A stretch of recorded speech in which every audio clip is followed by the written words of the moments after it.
and you're good to get started. Okay, well, I'd like to call the September meeting of the North Sonoma Valley Municipal Advisory Council to order. And please join me in the Pledge of Allegiance. I pledge allegiance to the flag of the United States of America and to the republic for which it stands, one nation, undivided, indivisible. Sorry, I was getting mixed up in that part. One nation, under God, indivisible, with liberty and justice for all. All right. Here's Jed. Hi, Jed. And then I'd like to, I welcome Jed. Let's see, we'll take roll call in just a moment. First, I'd like to do a land acknowledgement. We'd like to acknowledge that the citizens and communities served by the North Sonoma Valley Municipal Advisory Council occupy the unceded ancestral lands of the Coast Miwok, who are closely related to neighboring indigenous peoples, the Pomo, the Wapo, and others.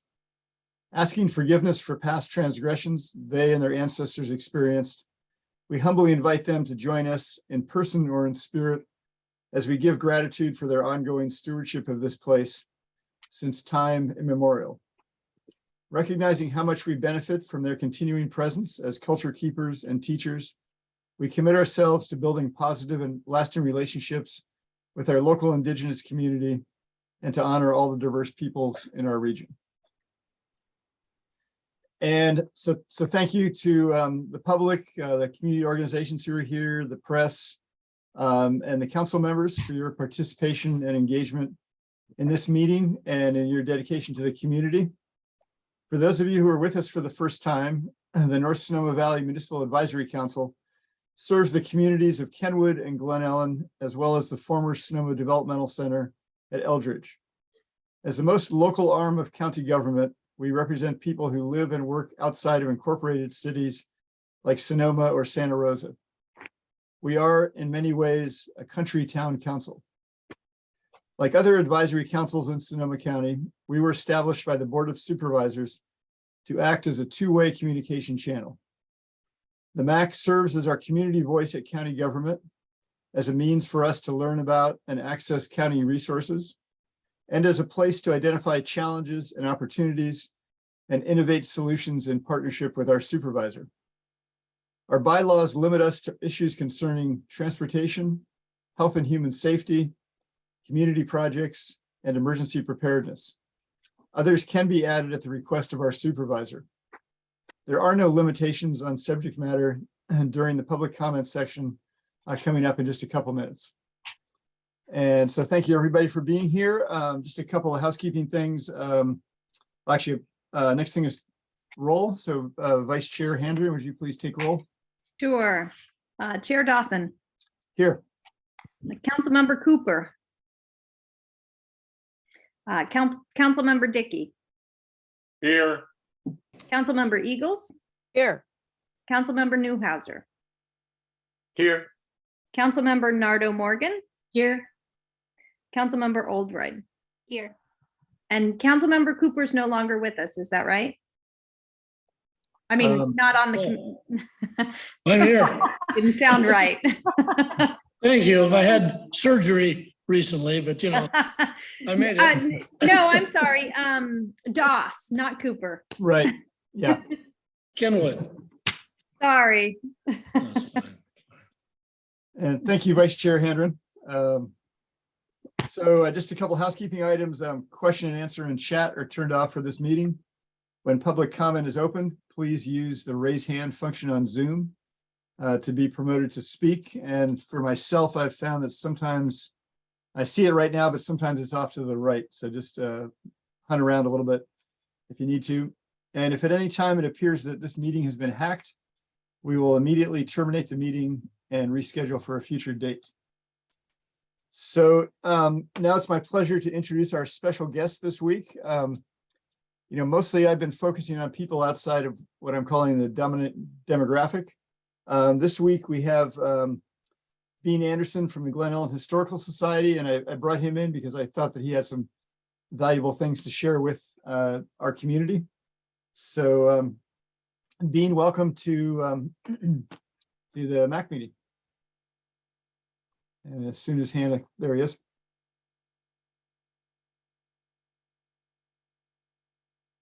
And Beans has been a very active community member the last few years, and as soon as he unmutes, we'll let him There you start go. talking. All right. Thanks, everyone. I really appreciate this opportunity to talk. This is a really important meeting today, so I don't want to take too much time out of it. For the past 7 years, starting in 2015, people in Sonoma Valley have been meeting in coffee shops, around kitchen tables, living rooms, and in classrooms and auditoriums, and God knows how many Zoom meetings to discuss the future of SDC. There's been a lot of great ideas and great principles come out of those meetings. And in the last 2 years, these have all been discussed and communicated with Permit Sonoma. Some of the really key principles to emerge from these discussions were choose a rural scale of development compatible with the surrounding communities, protect the open space, the wildlife corridor, and the riparian corridors, guarantee that the local community has a strong say in the future of the land, and then to protect the land in perpetuity. However, as you well know, the proposed specific plan didn't incorporate any of these communities' plans or principles, especially as it relates to scale.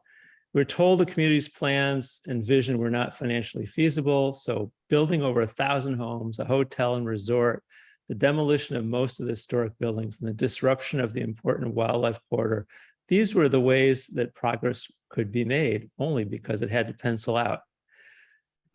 It was clear to us that we couldn't trust Permit Sonoma to act on behalf of the people of Sonoma Valley. And with apologies to Blanche Dubois, we could not depend on the kindness of developers. So what was needed was a mechanism to preserve the community's voice in the decision-making process, and we needed a plan that would pencil out. So on Friday, August 26, a small organizing team took on the task to write a new community proposal that would incorporate all the ideas that have come out, and if possible, show how it was possible to build truly affordable housing, repurpose historic buildings, protect the wildlife corridor and local environment, cut greenhouse gases, and still have it pencil out. In addition, the land would stay in public hands in perpetuity, and the community would have a decision-making say in the project and development of the former SDC land. Thank you to the sponsorship of the Glen Ellen Historical Society. This proposal was delivered to DGS on Friday, September 9th, just in time to meet the deadline. This proposal envisions the creation of the Sonoma Mountain Community Services District to manage the land and development projects, and it also creates a community trust to develop responsible policies for the development and stewardship of the site. This proposal shows how funding will work, how the community maintains control over the future of the land, how affordable workforce housing can be built at an appropriate scale, how health facilities and job training can be incorporated, and how wildlife and environmental needs can be met in a responsible manner. And to keep this fully public, all the details, including the proposal and some summary pages and other information, are all available on Eldridge for All. So that's it. Thank you for the opportunity. Great. Thank you, Bean. And I know you guys have worked really hard on this, and I applaud all that effort you've put in and following that vision. Does anybody have any comments or questions for Bean? So like you said, you can find it at the Eldridge for All website. And Bean, do you mind sending a copy of that to Hannah, and she can also distribute it among the MAC council members? Send a copy of what, Arthur? Of your proposal? Yeah, sure thing. Thank you. All right, thanks, Bean. You bet. Greatly Thank you. appreciated.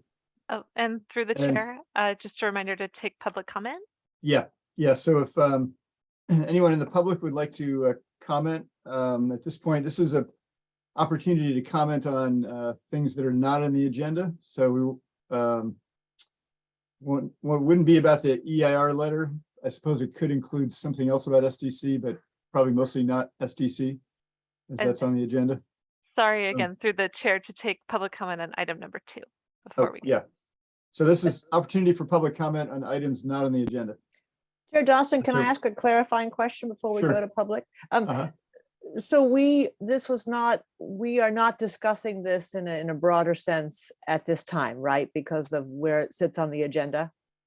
Is Correct, that- yeah. We as a municipal advisory council, is that correct? Yeah. That's correct. Yeah, sorry, I didn't make that clear. So I invited Bean to come talk about it just as a special guest and said he'd have a few minutes to mention it, and that we could take it up for more full discussion maybe next month or sometime in the near future.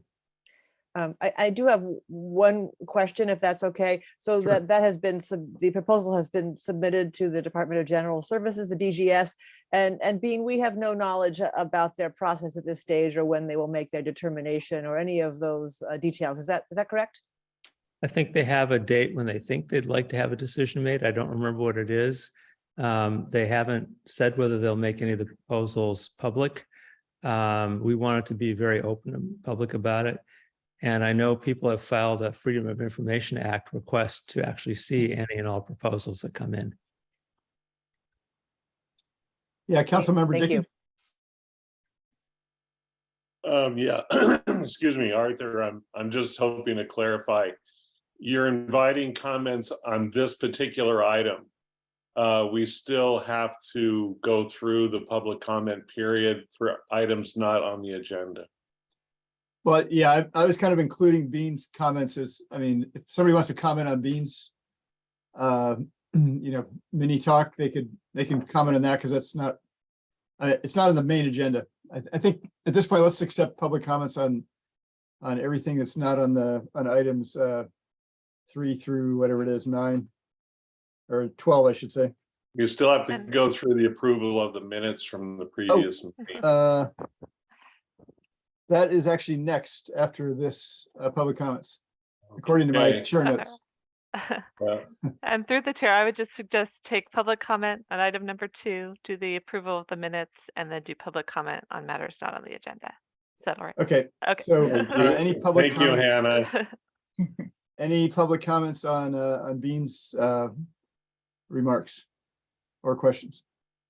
And we do have one hand raised, so I'll go ahead and share the And we'll timer. have 2 minutes for public comments. Thomas, you should now be able to unmute. Welcome, Thomas. Hi, can you hear me? Yes. Great. Yeah. So my name is Thomas, and I'm an anthropologist and a civil and environmental engineer, civil engineer and environmentalist. I was hoping to hear, some details about the history. I just sent something to Hannah. Hopefully she can send that to each of the members and anyone else who would like it, or possible people on the call, I don't know, about what I believe is the essential history of Sonoma and the Valley of the Moon and the characterization of that name. So it's a very fundamental name, and it appears to me that it turns out Sonoma has these great phonemes attached to it that are really historic, Su and Noma, and these things actually mean something. And they mean what it is about the Valley of the Moon, meaning that, in translation, it's very hard to really understand something with somebody else, particularly a spiritual people, are talking about when they're talking about something physical, and a physical people or a existential people that are talking about it can't really understand the same language. And they just pointed to the moon as it touched the mountains and said, well, that's what Sonoma means. And they said Valley of the Moon, but it really means where the spirit is touching there, and it has to do with a whole nother context. And I believe that Sonoma is really a World Heritage Site relative to that, to the mountains there, and where you can see that, and making a big development there is actually going to impede that. Thank you, Thomas. Appreciate the comments, and then place names are one of my passions. So thanks for being here. And Chair Um, Dawson, seeing no further hands. Okay, so let's move on. Are there any amendments or corrections to the minutes from last month? All right, do I have a motion to approve the minutes from last month? Motion to approve? And is there a second? Okay, all in favor of approving the minutes from last time, raise your hand. Okay, approved. So, all right, so now we are moving, sorry about the confusion about the public comment. So now we're gonna move on to the regular public comment that's for items not on the agenda. So is there anyone if anyone in the public would like to comment at this time, please raise your hand.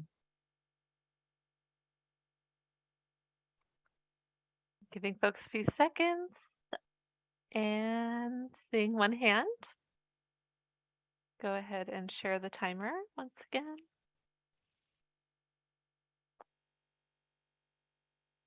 All right, and Thomas, you should be able to unmute. Well, do forgive me. I did actually communicate with DGS about a proposed project alternative and sent that to them. I don't know. I haven't heard back from them, so I don't know if it was timely, but hopefully it was, and that would be something to talk about in the future, maybe. But I do look forward to the rest of the agenda. Thank you. Thanks, Thomas. Any other public comments? And seeing no further hands. All right, then we'll move on. Is Supervisor Gorin here? Seems as she has not been able to join quite yet. I don't know if you want to take item number, now I've got my numbers wrong, 6 first. Yeah, let's go ahead and do number 6. So I just wanted to preface the election with I've really enjoyed being chair, and I appreciate all the council members that people have done a great job and really been engaged, and it's been a real pleasure to serve with everybody. This is unfortunately my last meeting as chair because there's a 2-year term limit. I would, if someone would like to nominate me for vice chair, I would be willing to take that position, which would allow some continuity. So it's up to you guys. Hannah checked with county council. This should be okay for the chair to become the vice chair, but if someone else wants to take that position, that's totally fine as well. I do have a nomination for chair, but I'm going to wait to see, does anybody else have a nomination for chair? Yeah, and Councilmember Morgan? I will nominate you, Arthur, for vice chair. Oh, okay, thanks. Well, Yeah, Councilmember Eagles? I was going to ask about Councilmember Handren and her preferences I'm as to sorry. her role. So I think I'm she's sorry, got yeah. to speak. Yeah, so Go, Councilmember Vicky. Handren, I've appreciated serving with you, and you've done a great job as vice chair. And Vicky has decided to step down for now from that position for I think probably a variety of reasons. But thanks for your service, and we'll still see you on the council. Is that right? that's right. Yeah. Okay. Good. And Thank Councilmember you. Handren, that means you're not interested in becoming the chair, just to be clear on that. That's right. Okay, Yeah, thank you I for don't clarifying. have, I can't manage it. Yeah, Thank you thank for you. your service, Vicky, very Yeah, much. thanks, Vicky. Yeah. But Councilmember Eagles, are you interested in being the chair? If I'm off letter duty. But seriously, I would consider it. Thank you, Council Member. I think it would be a good idea to have someone from the SDC ad hoc committee to be the chair, just to because that seems to be an issue that's taken a lot of our time. And so I thought of Kate, but I'd be happy to nominate anybody who's interested from the SDC committee. I will second that nomination of Kate for chair. I'll third it. Yeah. All right, I haven't done this process before, so excuse me while I check my notes. Okay, so Councilmember Eagles, you accept the nomination for chair? I do. Thank you all. Okay, and any other nominations for chair? Okay, do I have a second for my nomination as vice chair? I second. Okay, Any other nominations for vice chair? Okay, well, I think we just need to vote, and as long as there's a majority, then for the people nominated, then they become the chair and the vice chair. So all in First, favor through of- the chair, just a reminder to take public comment Oh, before taking the vote. sorry. Yes, any public comments on this election? And if anyone in the public wants to comment, go ahead and raise your hand. Seeing one hand, so I'll go ahead and share my screen.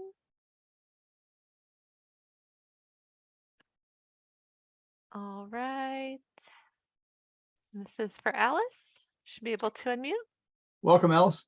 Yeah, hi, good evening, everybody. Arthur, thank you so much. Just so very, very much for everything that you have done as chair. You have been an awesome, awesome, awesome chair. And Kate, you are going to be awesome too. I am just so thrilled that you accepted that nomination. And thank you so much to everybody for all of your service. God, what a job. And I so appreciate you. And so does Tracy. She's here with me. Yes, everything that Alice said, I agree with. All right. Thanks all. Thanks, Alice. Thank you, Alice. Appreciate that. And And Tracy, Tracy. thank you. Any other comments? You have another hand. This is for Nick. You should be able to unmute. Welcome, Nick. Hi, Arthur, and I'd like to echo what Alice and Tracy just said. Arthur, you've been an amazing chairperson. I'm blown away by the hard work that you've done and the whole council. You have been exemplary.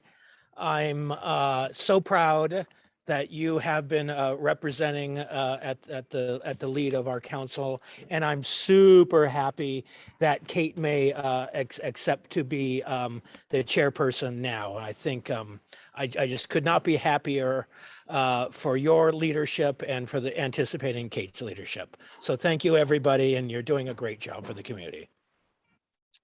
Thank you, Nick. And yeah, Nick and Alice and Tracy, you guys are also doing amazing jobs for the community in other ways. And next commenter is Ellie. Should be able to unmute. Welcome, Ellie.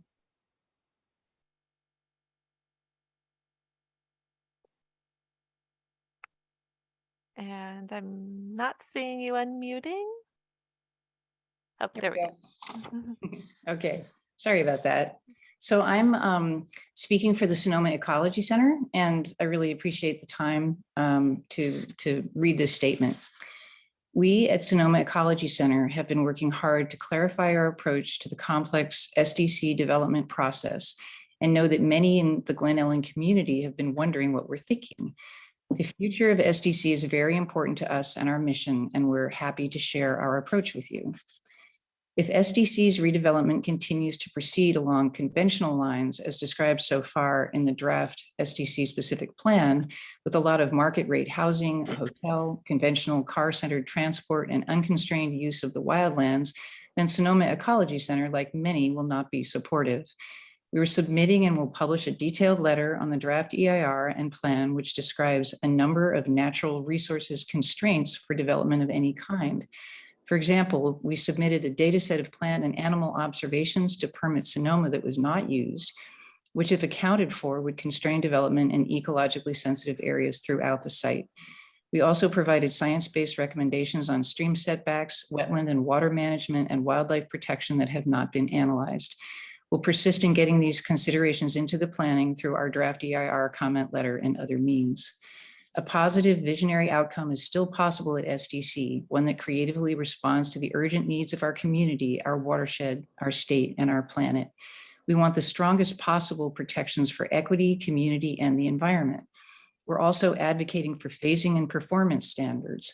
If those can be established, we can support maximizing affordable housing and public benefit activities in the core campus and minimizing or removing tourism uses.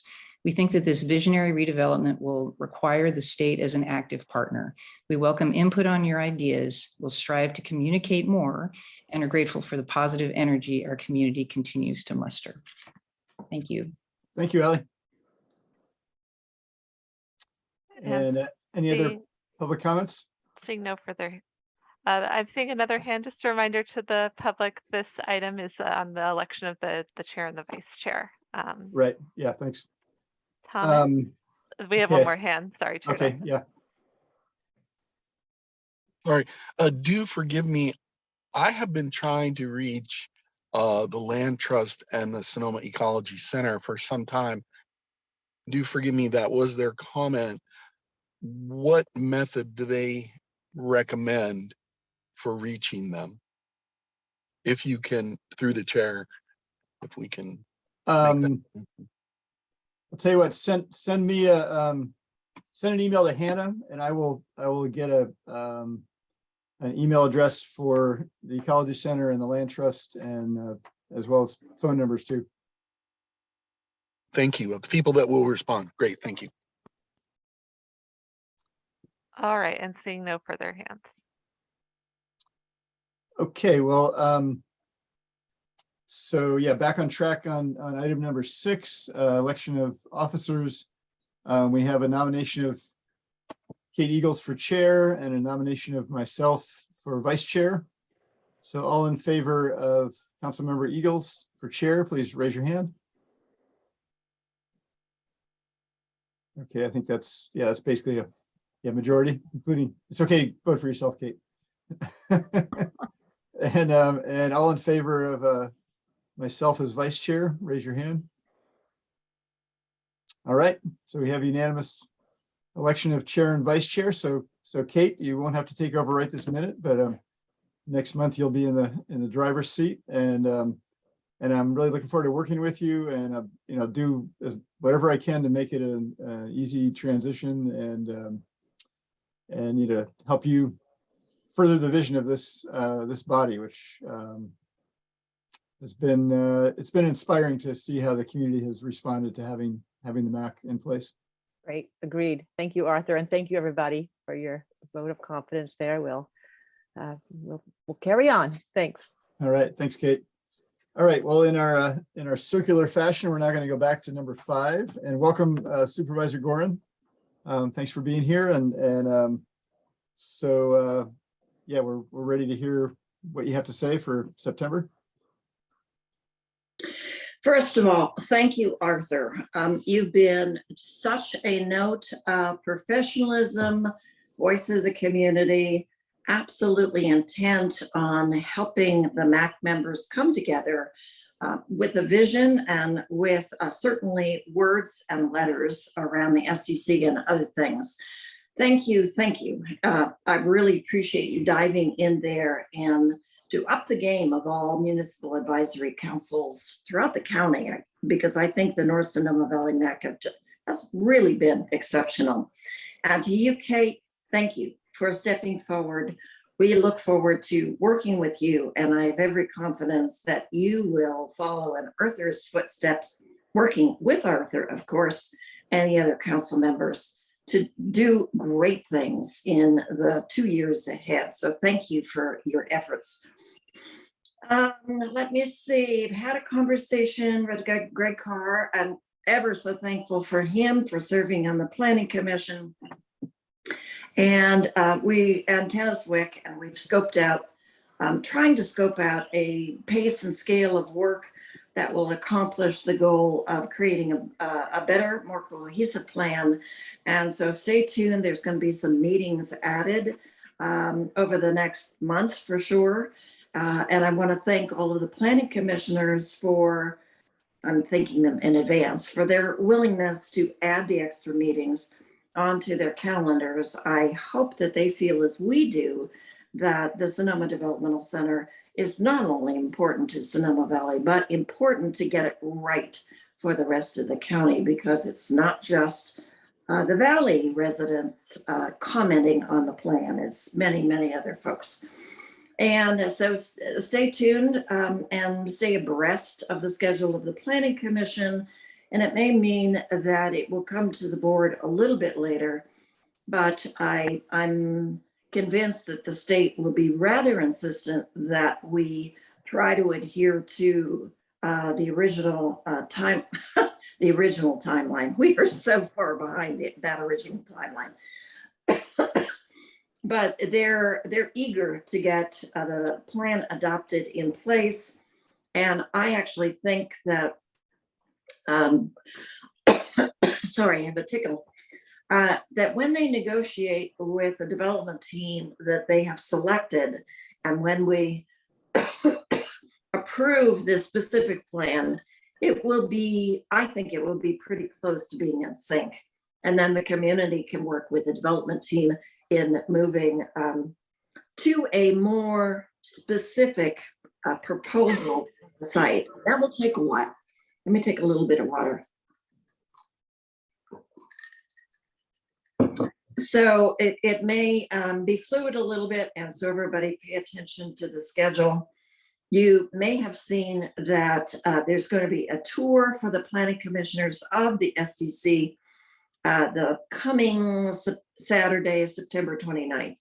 So there will be a number of folks wandering around the site, maybe using a golf course to get up to Camp Via and hiking around the water treatment plant and certainly the reservoirs. For those of you who, it's a public meeting, so for those of you who want to join, you probably can, but I would encourage you to just give the planning commissioners the time and space to absorb the beauty and the richness of the site and the complexity of redevelopment moving forward. Let's see, short meeting yesterday. We must have been on good behavior. We did approve a policy for special events for cycling, foot races, and maybe other events that use the public right of way and may have mass starts. So we went round and round a little bit. The bicycling groups were not happy that we chose to support the recommended threshold of 100 riders with a mass start. I've participated in some of the organized rides, and for the most part, they're very well organized. And certainly the Grand Fondo is in a league of its own, and Ironman in a league of their own. And Amgen Tour, they have professional organizers who know what they're doing.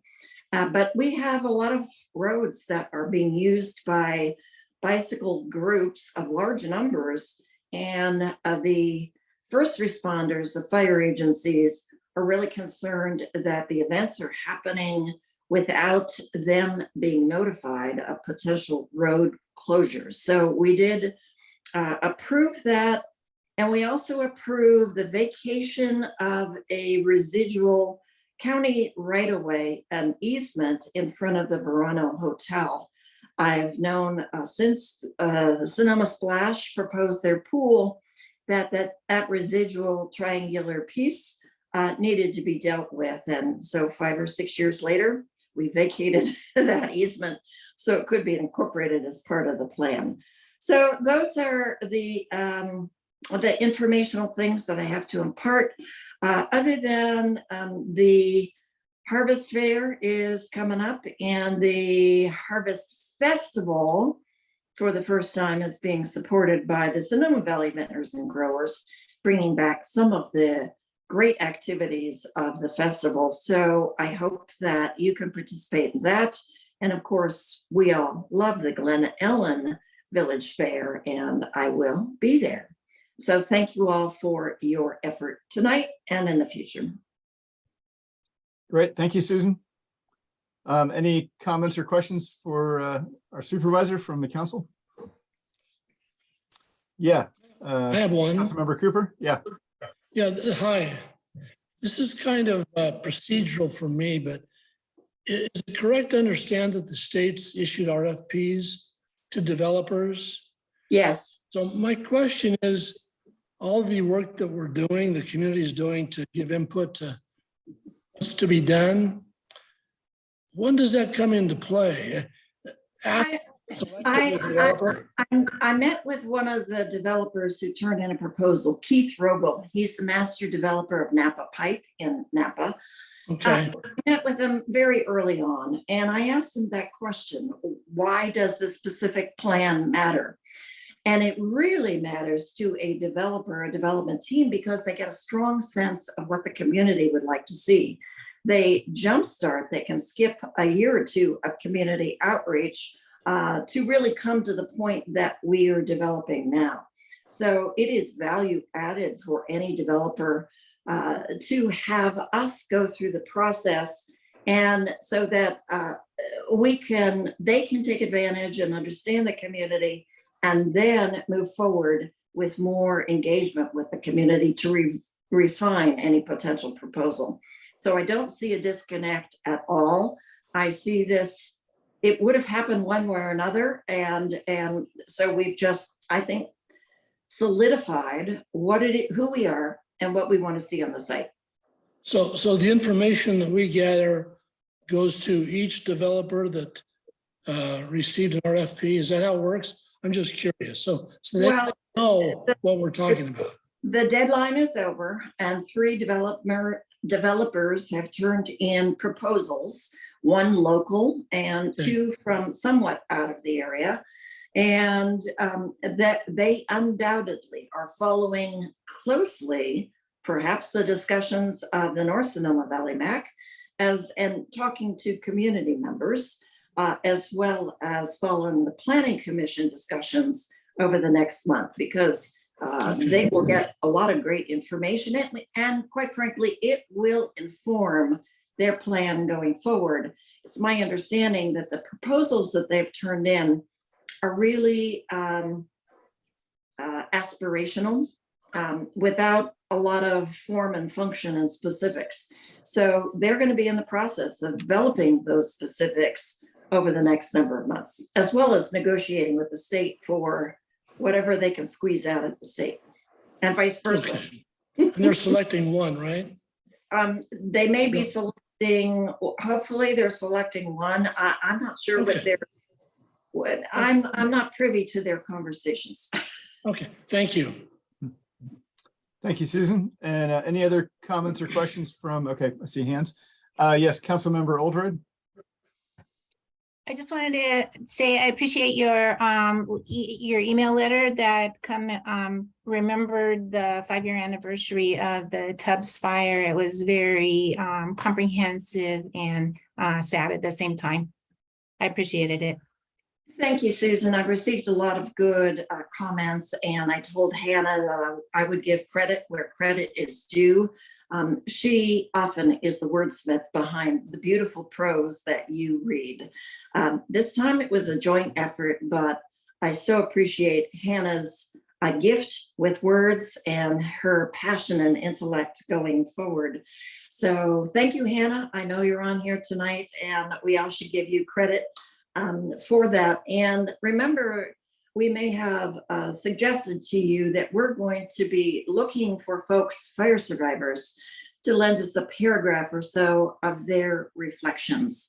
And I hope maybe Arthur and a few other folks listening tonight will lend us some of the memories, painful and horrifying, and yet gratifying to move forward through recovery.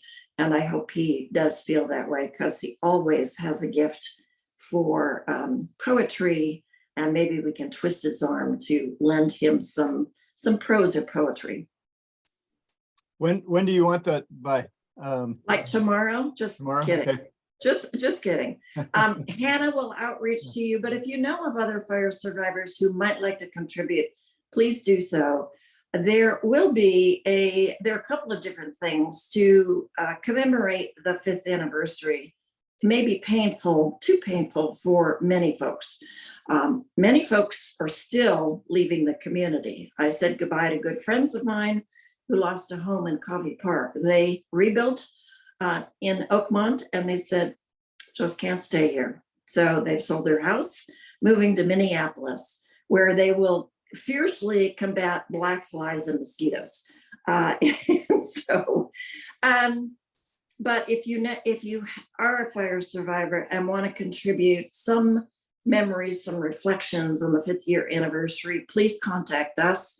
Know that there will be a commemoration ceremony, I believe October 8th in Coffee Park, the park at Coffee Park, I believe at 10 o'clock. And it's not just the commemoration of the Tubbs fire. They really want to be inclusive and really talk about all of the fires. And I told them, I've said to them all along that I know you're trying to do what's right. And I know the Tubbs fire was horrifying and awful and enormously devastating. And I'm not sure that the folks in Sonoma Valley have the same connection with the Tubbs fire and the commemoration of the 5th anniversary in Santa Rosa. So Arthur, are there going to be any ceremonies in Glen Ellen? The only one that I'm aware of is happening at Mike Witkowski's house. Okay. On the night of the anniversary, which, is a gathering for the neighborhood. And we've been getting together ever since I think the first anniversary of the fire. I didn't go to the very first one. I couldn't face it, but since then, it's been, in many ways, we've been pretty lucky as a neighborhood that many of us are rebuilt. We haven't lost that many people. So it's, more celebratory than sad. I mean, there's still that tinge to it, but I'm not sure if there's other celebrations happening. I would guess there probably are, but I haven't heard of them. Celebration may not be the appropriate word. It's more solace, group hugs, group recognition of the struggle that you and I and so many folks have gone through. Interestingly, a family who lost their home on Tree Haven Lane ended up as our next door neighbors. So we have that sharing of the stories. Now they were away just as we were initially, and a number of folks were, but they lost everything, as did most other families, and we're navigating through the PG&E determination. Please know that James Gore and I are meeting with the trustee of the Survivor Trust at the end of October and trying to understand the pace and the scale and maybe the methodology behind some of the determinations and offered awards. And so it's, why did one person receive this for trauma and one person receive that? The attorney's fees are different for this amount than that amount. We know that there is legislation sitting on the governor's desk, which may have been signed already, exempting the awards from taxation at the state. Congressman Thompson has proposed legislation at the federal level, and we hope that will be signed, but so far we haven't heard that. The federal taxes are the entity that will take the big chunk out of the awards. Thanks, Susan. Yeah, we're still waiting for the majority of our hope for award. Councilmember Dickey.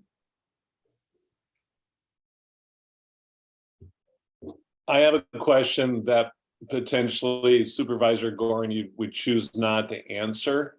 It's in the nature of conjecture, but it's two-part. One, I'm wondering, in the event of a CEQA lawsuit, does the Sonoma County General Counsel office defend that suit? And are the residents of Sonoma County on the hook for the expense? It's an excellent question and appropriate. As I was listening to some of your comments at the joint meeting, I was sort of saying, okay, there's a potential lawsuit. Okay, there's a potential lawsuit.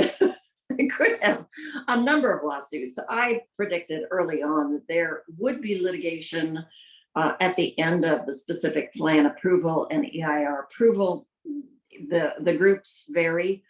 I have it from good authority. We've hired an outside CEQA firm. And so we've really been guided by very good professional advice in developing the EIR. Does that mean that there won't be lawsuits? No. Does it mean it may be defensible in court? Probably. And who pays for it? The county initially, maybe with an outside counsel, and we would look to receive payback from the developer team to defend this. as happens with any litigation over EIR. Usually it's the applicant that pays for the litigation defense. And indeed, that certainly has happened in Belden Barnes and many other entities. I think the developer team is, I suspect they may anticipate that there may be some litigation. It certainly is, the state certainly is anticipating that there may be litigation. I hope not, but there may be. And so it wouldn't surprise anybody to see that that happened. I think I'm putting my energy, and Greg Carr is putting in his energy into developing the best plan possible to meet the goals of the community and to ask the appropriate questions about the EIR. And hopefully we get to a place that everyone suggests that, okay, I didn't get everything I wanted, but I can live with this. Thank you, Supervisor Gorin. Thank you. Any other questions or comments from council members? Yeah, Councilmember Morgan. Hi, Susan. Thanks for being here tonight. I'm not actually sure this is even in your purview, but maybe you can at least help direct me to help answer this for the people that have come to me. Remember that little earthquake we had a couple weeks ago in Santa Rosa? Well, as you know, everybody supposedly got emergency alerts on their phone. However, quite a few people came up to me and said, I signed up for the alert and my partner got it, or my sister got it, or my husband got it. I didn't get it. And they were very concerned about that. And I didn't really know, other than emergency, SoCo emergency, how to help them resolve that. Was that just a little glitch? What happened? Should they be concerned? I mean, everybody's thinking about the fires and really they want to be contacted. So I don't know if you can.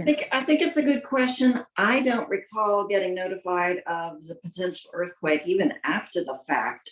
I know I'm signed up for Nixle and SoCo alerts.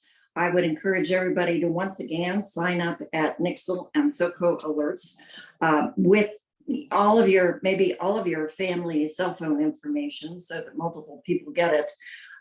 But quite frankly, in talking with Chris Godley, Director of Emergency Management, what keeps him awake at night is knowing that we may experience a very large earthquake. And we are experienced at establishing the connections and the collaborations and the community outreach for fires and evacuations.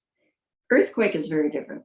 And that's why you may not be able to evacuate after a major earthquake. So be prepared within your home. Not only have your go bag, but have that water, the sleeping bags, the tents available. What is it, a gallon of water per person per day, and be prepared for like maybe 5 days. And good luck taking a shower on that gallon per day. But so it's be prepared. And I have to say, I'm not prepared for that yet. But it did occur to me after the earthquake that I better get prepared.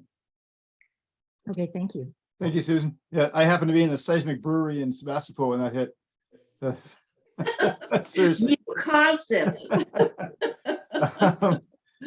Any other besides that comment? Any other comments from council members? Okay.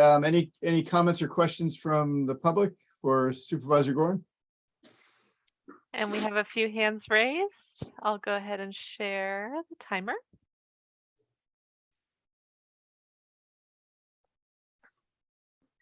First up is Thomas. Thomas, you should be able to unmute. Welcome, Thomas. Yes, so this is Thomas. Supervisor Gorin, in respect to your response regarding the potential for, I think it was Napa Pipe or any developer to come in through the chair, do forgive me that the specific plan is going to allow them to hold that as the community's response. They won't have to because the EIR is not responsive. I don't know if you were on the call when I just talked about the history and the naming of Sonoma. Please do look at that. I sent that to Hannah and some other EIR comments. But the naming is very particular. I believe Sonoma is a World Heritage Site. I think that's the center of it. This type of development is far too grandiose and would reflect negatively on a World Heritage Site such as it is. But if it's completed as it appears to be with respect to the specific plan in EIR, is they won't have to, if they comply with everything in the specific plan, they wouldn't have to even have an EIR per se, because it's a program draft EIR on a specific plan. So specific plan is very helpful for a developer, but in this case, it's very helpful, but it's also confusing because the comments have not been carried forward into either the plan itself or to either into the EIR or into the specific plan. Do forgive me. Thank you. Thank you, Thomas. And any other comments? Next up is Lori. Lori, you should be able to unmute. Welcome, Lori. Hi, thank you, everyone. And thank you, Susan, for keeping us so well informed as to what's happening on the county level. I have just one question. I'm curious as to who will be leading the tour of SDC on September 29th. I would imagine it's Permit Sonoma. And I'm seeing no further hands. All right, thank you. Thank you, Supervisor and everyone. Hannah, do we have Brian Albee from Sonoma County Transit on tap? We do. I'm promoting to panelists right now. Okay, so we have a presentation by Brian Albee, Sonoma County Transit on bike racks and benches. And welcome, Brian.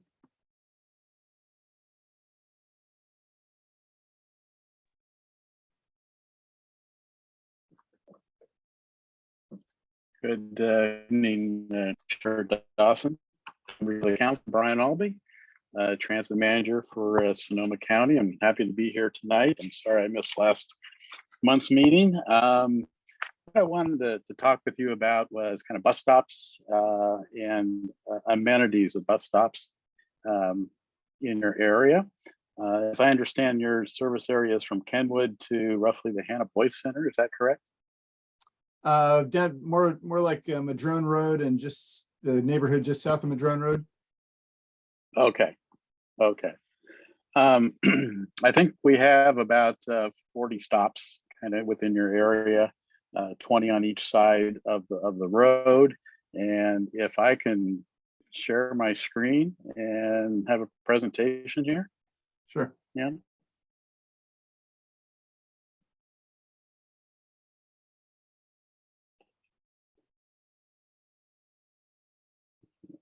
And there we go.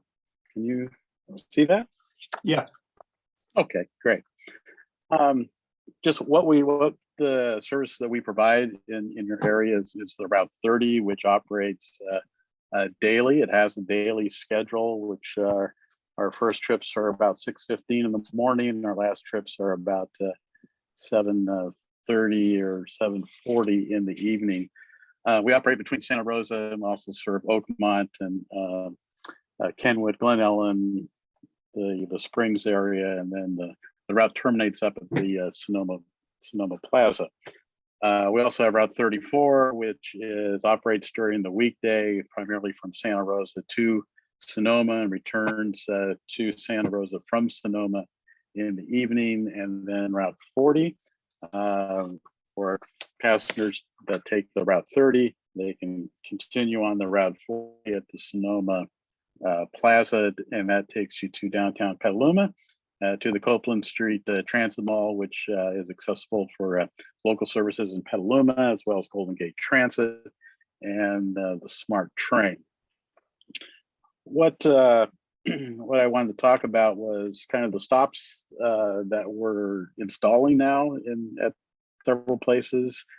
We worked most recently with Supervisor Gorn in putting new stops or new benches in the Oakmont area. I think pretty much all the stops that we have in Oakmont now have what's called semi seats, and these are very flexible, very adaptive to kind of places with restricted right of way, which primarily in your service area we do have right of way restrictions.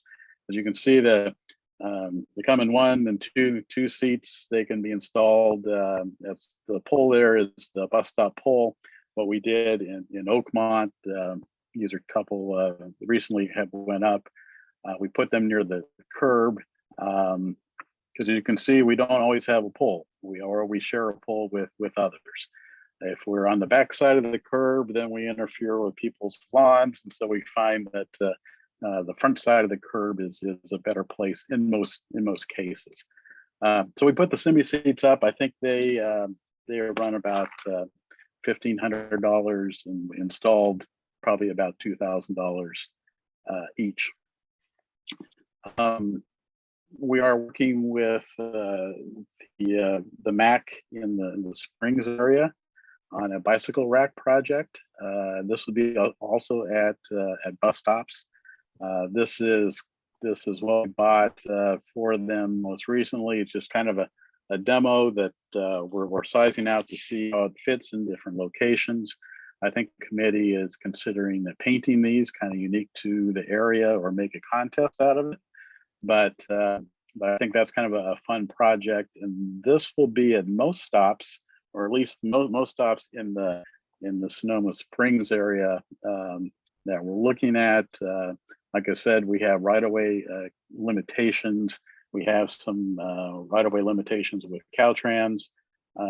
So we have to kind of work individually with each stop and property owners. Not everyone will want this at the stop nearest their home. So where we can make these work, we will, and we'll continue to work with the Springs MAC moving this project forward. We also are putting up real-time passenger information signs. This is a most recent sign that we put up at the Sonoma Plaza about 2 weeks ago. Uses our Next Bus public or our Next Bus information and receives that. These signs are unique and were attractive to us because they will operate 3 years with batteries. We haven't had the best of luck with signs with solar panels or other things, and so this very low usage sign or usage power wise, it works with NextBus and is good for 3 years, and we can control and monitor what they say here at our office. And so we're pleased with that, and we will have some more of those signs going up here over the next several months. We also are putting up or replacing many of our old shelters. You know, in the valley, we have some old bronze anodized aluminum shelters. They're being replaced with what we call Tolar, which is the manufacturer. These are 2 shelters that just went up in Roner Park. It's kind of a fresh design. We've had this design for several years, but we're kind of upping our efforts to replace the old shelters now. So these come in different colors. In Sebastopol, I know we have red, we have yellow in Windsor, and then we have blue kind of throughout the remainder of the service area. But we're receptive to doing unique colors for different areas as well. How does this all get paid for? Well, primarily TDA funds, which is a quarter% of the state sales tax funds that return to Sonoma County and its cities, and it's distributed on a population basis. Sonoma County Transit is the largest recipient of TDA funds, and that's what funds largely our operation, but also our capital program, which includes bus stops and the amenities I spoke about. TDA funds must be spent to support transit services. So that's why I'm limited to spend the money that the county gets only at bus stops. And so within your service area, we are looking to kind of upgrade some of our stops, put in some of the semi seats, shelters where appropriate and where right of way exists. and the real-time signs as well. You're kind of limited because you're along Highway 12, which we have limitations with Caltrans in terms of what we can do and be safely off the road. But when we get down into Glen Ellen, along that stretch, we have a little more room. Sonoma Developmental Center, that is plenty of room there as well. So what my request would be for this committee is to think about where you see a Sonoma County Transit bus stop in your area. If you would like to have it improved or consider for improvement, to let me know. Like I said, we are looking at kind of stops throughout, kind of from Oakmont to Sonoma to make some more improvements over the next year. So we have budgeted TDA funds for this, and we have budgeted the Sonoma Springs bicycle rack project in this year's budget. We have other funds as well. So I guess that concludes my presentation. If you have any questions or any other thoughts on this, I'd certainly like to hear them. Thank you, Brian. Let's see, can we go back to, there we go, but not quite yet. Any council members have questions or comments for Brian? Yeah, Councilmember Eagles. Thank you for that, Brian. A quick question. Can you go back to the bike rack? I guess I have two questions. One, can you just explain how that bike rack would work? And two, do you look at ridership numbers to prioritize sites for work, or and are those accessible to us, or is that not how you would set your priorities? Well, I think we do look at stops with higher usage and demand, and if there's a transfer point between routes, that all plays into this. But I think really out in the kind of near service area, it's the right of way and the limitations we have to put in these type of amenities. And so that kind of would be the simplest ones would get the improvements maybe first. The stop here, this is the Sonoma Springs bike rack. This was suggested by them. I don't know if they looked at other racks. I think they maybe did, but they focused on this one. So this is what we purchased. And like I said, I think they were going to do some type of contest or involve kids in the community to paint these up, so they are kind of unique to the neighborhoods. This is just the plain white one that they just pulled out of the box and stood up. You just lock your bike to any portion of that? Is that how it works? Or yes. Okay. Yeah. Thank you. Yeah, it wasn't quite clear. Thanks. Yeah. Great. All right. Thanks, Brian. And Councilmember Newhouser. Yeah, hi. Thank you for the presentation. That was very clear and concise, and it's a wonderful opportunity. And thank you for asking us for some input, and hoping we can circle back to you. And once we do get some more input from the community, just a few questions. I noticed that the bike rack was placed kind of on the other side, away from the curb. So that kind of seems counterintuitive to what you said about the semi-seats needing to be next to the curb. So I wondered about that. And then also related to that, you mentioned that just the semi-seats or just bus stops would be covered in your funding. But if the bike rack, does the bike rack have to be at a bus stop in order to be funded? And then one last question. That digital sign or the automated sign, right. I'm assuming that that's the time remaining before the next bus comes, or is that the frequency? And is that also real time, as in updates from the actual buses and their routes? Right.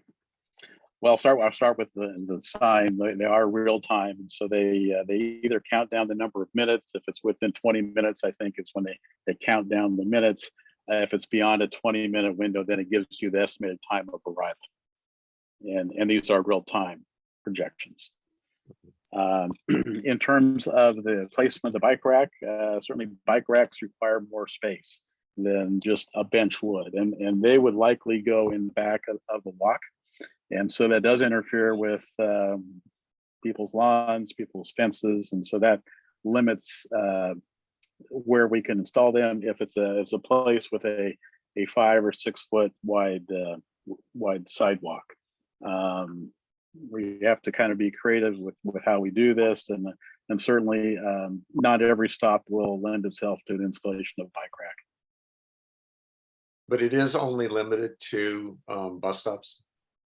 Yes, because the funding has to be supportive of transit. And then, I'm sorry, just one other follow-up question had to do with the shelters.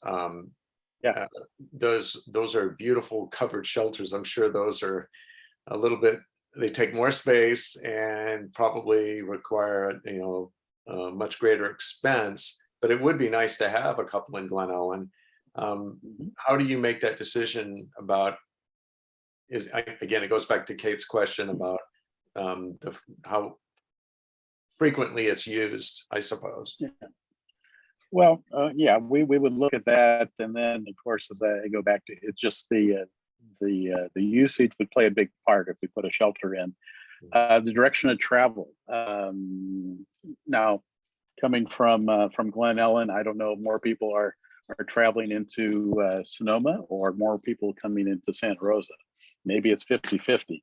So then we would look to put in a shelter on both sides of the street or both opposing stops. Usually shelters go in with the most prevalent commute where you would wait. So if you're going into Santa Rosa, it would go on the east side in the northbound direction, because when you get off on your return trip, you would just walk and be on your way. So we'd have to first decide where people are, the highest likelihood of where people are traveling to, and we would take counts at the stop, and then also look just to see where we have space or can create space to put in the shelter. Thank you. Mm-hmm. Thanks, Brian. Any other council member comments or questions? All right, let's open it up to the public. If anyone has, please raise your hand if you have any questions or comments. I'll count down 5. And Chair Dawson, we do have a hand raised, Okay, so I'll go great. ahead and share the timer.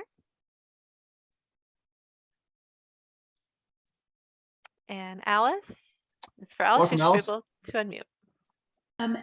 Actually, this is Tracy. Oh, Tracy. Yeah, sorry, Alice. We're and I- together. Yeah, we're sharing, we're viewing in tandem. So I have one comment, and then, well, I guess it's basically 2 comments. One is that the white color of the bike rack, there are the bikes that are put up along the highway for people who've been killed in accidents, and they are white. So that was the first thing that I saw, was just like, oh my gosh, it looks like, those bikes. And so I would encourage the transit agency to maybe paint them so that they don't look like that. And the other comment is that I'm a bike rider, and putting a bunch of bikes on that, I'm not really sure how that would work or what that would look like. Like, it's pretty straightforward when you've got a rack where you put the back tire in and it, you can lock your bike there. So I would just, I'm just wondering how, like, if somebody double parks their bike on there, how that would work. So those are my 2 comments. Thanks. Thanks, Tracy. And maybe we'll take all the comments, and then if Brian, if you want to respond after that, we'll give you an opportunity. And Chair Dawson, I'm seeing no further hands. All right, Brian, did you have any thoughts for Tracy? Yeah, well, I think you make a good point about the bike or the white racks, and they often function as memorials. I'm not sure if this style does that, but I think the color white. As I mentioned, I think they're going to be painted by the community, and I'm working with the Springs MAC to kind of define how they do that. And so, but I will bring that up to them. That's a very good point. Now, the bike rack, really, they can only accommodate 2 bicycles, one on each side. And these work best mainly on sidewalks where we have limited width. So if you park 2 bikes parallel, then I think that's about all you can do at this bike rack versus the kind of long circular ones, which take up a lot of space, and we couldn't really do those on the sidewalk. But you're right. I mean, if they become popular and 3 or more people want to tie their bikes to them, then that could be a problem. But I think we could deal with that as we went forward. But those are good comments. I appreciate that. Thank you, Brian. Thank you for being here. And yeah, we'll see if we can some future meeting put the placement of bike racks and bike shelters. I mean, bus shelters on our agenda. Okay, great. Thank you. All right, thanks. Yeah, Councilmember Eagles. Did you? Sorry, that was just a thank you wave. Nothing. Thank you. Okay, yeah. All right, well, now we're coming to the main item, which is our EIR comment letter. And so I just want to ask people to, first of all, to be patient, because this is probably going to take a while. And also to be willing to just, allow things to, we're not going to end up with a perfect letter. This is editing by committee, which is, Ben Franklin said, you end up with a camel instead of a horse, I think. So it's not going to be perfect, but I think if we get the ideas in there, I'll be satisfied. And so, as I put in my email, we're not going to line edit. We're just going to, things that aren't in the letter, we'll add those in.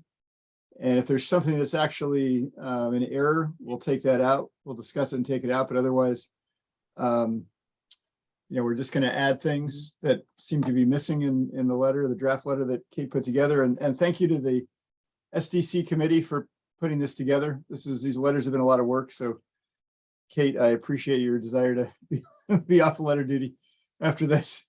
And hopefully this is the last big letter that we were doing for a while. So, let's see. So I think, Hannah's going to bring it up on screen. And then we're going to go through, so then we'll go through council member comments and I know at least a couple of us have sent in our own possible edits. So we'll look at those. People, you can do it verbally, but if you send in some text, we'll try to start with that and just plop it into place. And I think I'm going to use kind of a method of if we have something that is being proposed for the letter, and we look at it for a moment. I'm just going to see if anybody objects to having it in the letter. If nobody objects, we're going to assume that that's okay to be in the letter. So that's how I'd like to work it to try to streamline this process as much as possible, because we all remember the 11:30 meeting ending when the first time we did a big letter. So I'm trying to avoid that as much as possible. So, and then Kate, since you were instrumental in putting this together, do you want to just say a few words or? Sure. Yeah, thank you, Chair Dawson. And I also want to thank, this is not just me, it's my fellow ad hoc members, Matt and Angela, who I've been driving a little crazy, and also community members who have been helpful with this. And as Arthur noted, this is not perfect, but it's a good faith effort from us in working within the constraints of the process that we need to work within, do the Brown Act, and to provide a sort of a little bit of a lens of the history of the community input to date, and try to appropriately select, relevant content, but not intended to leave anything out that was important to anyone. So, that's not our intention, of course. And yeah, let's get going. So thanks, everybody. Thanks. Yeah. And just so the public knows this, I'm not sure how long it's going to take the council members to go through this, but then there will be an opportunity after we have at it for you guys to have at it as well. And then hopefully by the end of the evening, or well, won't quite be the end of the evening, but when we finish this item, we'll have an approved letter which I will then send into Permit Sonoma either tomorrow or Friday, depending how long it takes to get that back from Hannah. The deadline's Monday, so it's not super critical that it happens like, within 24 hours or anything, but.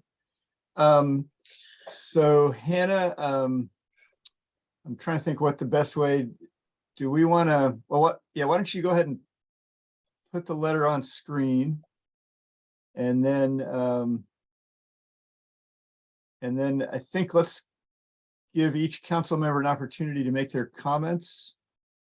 Like for me personally, I sent in some text. So we can look at my text and then plop it in if people agree. For people who don't have text, I guess just make some verbal comments, but I think going council member by council member will be the most efficient way to do this. Does anybody have another opinion about that? Yeah. One note in that we did have some topic areas from our joint call of the MAX and the CAC. So within our ad hoc, for example, we did have some additional updates to the draft letter content in those topic areas from the three of us. Just a note on that, and they are with Hannah now. So maybe why don't we look at that first? That would make sense to me. Okay, would you like me, so to briefly, so we screen share the draft letter, and then we go to the SGC ad hocs recommended additions that they'll want to read in for council member approval, and then move on to the rest of the council members? Is that the direction I'm getting? I think that's right, because then we'll have all the categories that the committee has proposed, and then I have at least one category myself. So I don't know. We can let's start with just the ad hoc committee. Yeah, and just a little background, is that okay, Chair Dawson and Hannah? Yeah. So, and just so you know, and you see, we've highlighted it in yellow for getting back to Hannah, and the areas we've updated a bit are cultural resources, historic preservation, utilities, and a few more minor comments later in the letter.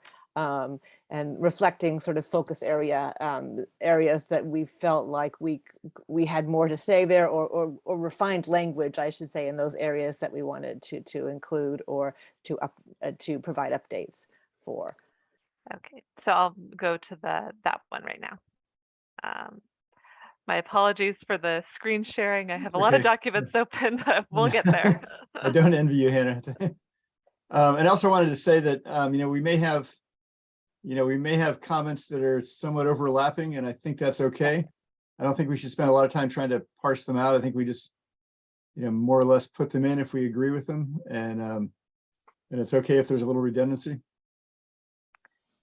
Great. So the first section we were commenting on is just a little ways down, cultural resources. So just a note on this. So from the draft that you all have seen that was previously released, we haven't really changed the sort of the general overarching content of the paragraphs, but we have changed the language. Angela, I don't know if you want to speak to that, but we've made it what we think is stronger language. And so what you're seeing is not completely different from what you saw before, but it is different. So it's highlighted so you can read it. And any other comments that you'd like to make on this, Angela?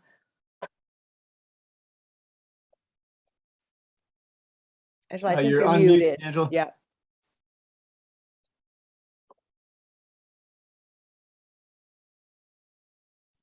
Can you hear me now? Yeah. Oh, hi. Okay, so as Kate said, we really didn't change the concept of what we were saying, but we did change the language a little bit to reflect just a more concise idea of what we were trying to convey. So I would have people just go ahead and read it and see if they, if that resonates and feels right to them. And is the text large enough for everyone? Is everyone able to see okay? Okay. And let me know when to scroll.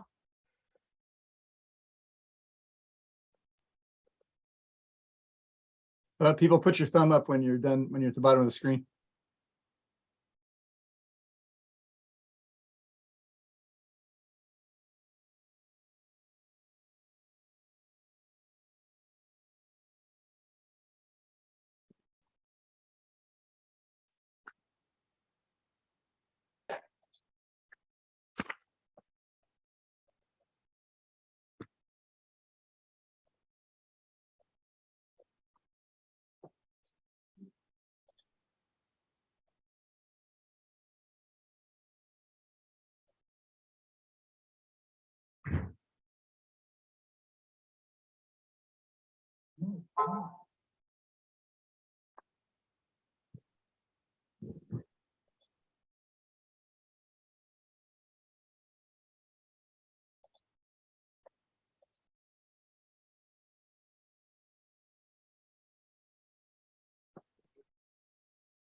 Do we want to break before we go to the next subject matter category?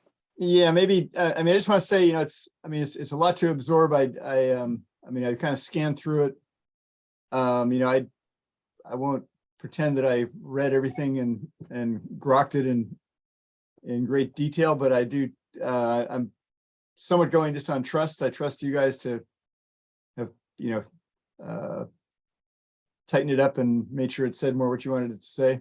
And we may have a number of things like this tonight. So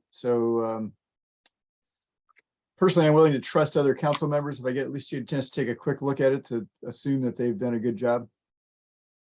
But, you know, this is a group process. So anybody else have comments on that?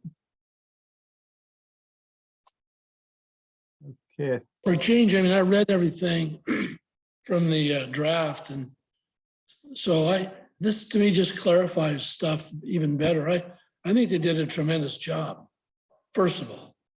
So any additions like this, in my mind, are just excellent clarification. I would vote to approve it easily. I don't know how you'd begin to rewrite any of it in a better way. Just my comment. Okay, thanks, Jed. Any other comments? Yeah, I think I will take a straw vote right here. Does anybody object to this this highlighted section being in the final letter? Okay, so this section's approved by, we'll call it a straw vote.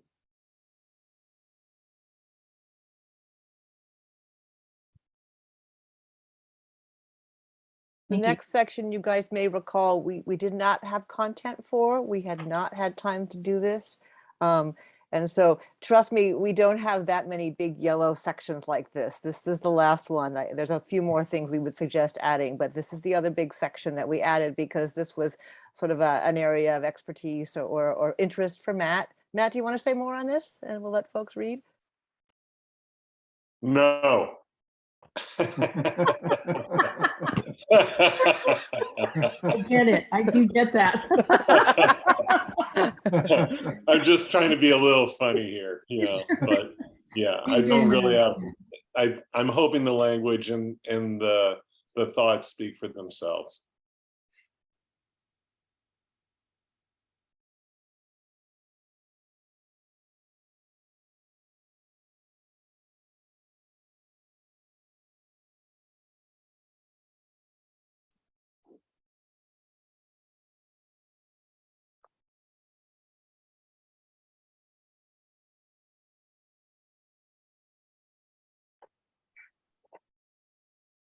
These are good questions.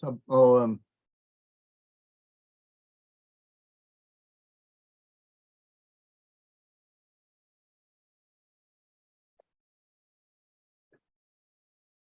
Quick comment, Matt, I wasn't sure if surcharge was the word you meant. That's why it's in red.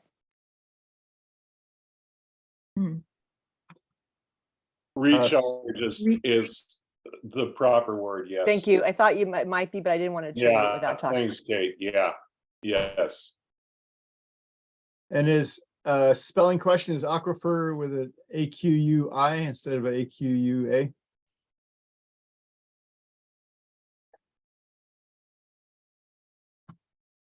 Here, I'll check online for that one.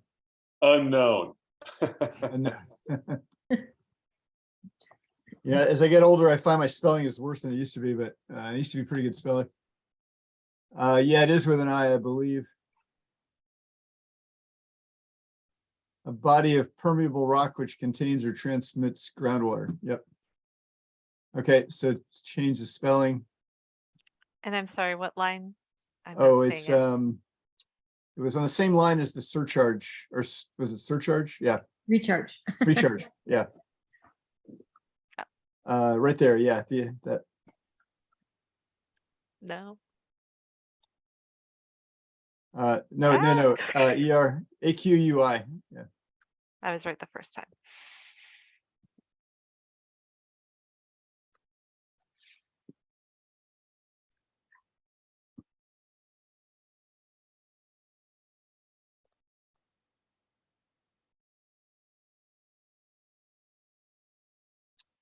I'm ready for a scroll down if other people are.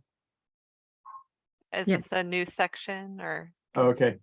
So does anybody object to including the whatever the section is called, what's the utility infrastructure? Anybody object to including that in the final letter? Okay, no objections. So we're going to include that.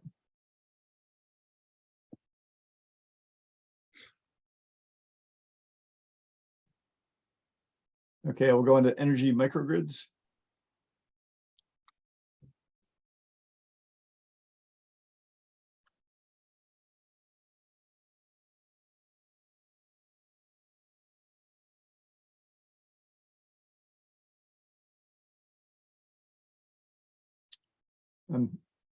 I'm good. Anybody object to including the energy microgrid section or into the final letter? Okay, that's approved. There was weird spacing there that can be fixed, Hannah, Yeah, at the top there. Hannah, as far as what we finish up tonight, it can be reformatted, right? As long as none of the content changes. Correct. Yeah. So yeah, great. Okay, guys, we're getting through our ad hoc Good, yeah. changes. You know, one comment I do have some language if we have areas that we don't respond to, which we might. I have some generic language we could look at later. For example, I'm assuming we'll have something on climate change, but we as a group did not write anything. So if we don't, I have a little generic blurb we can consider later if for anything that if we consider a gap. The only other major change here is in this vehicle miles traveled section. There was just a little bit more research and feedback we got on that section, which is the new text in yellow. So I'll let you read that. Kate, I did send you a one sentence on climate change, but it probably got lost in the history pile. Yes. I'll try to look at that. Okay.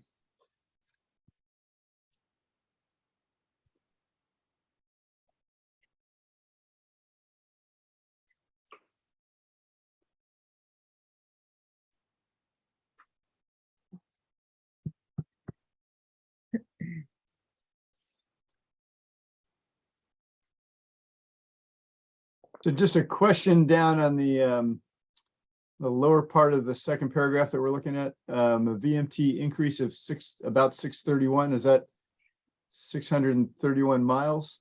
631 VMT, which is interesting. So you look at we could put that in. So the VMT, vehicle miles traveled, is considered like the sentence after that 59,694.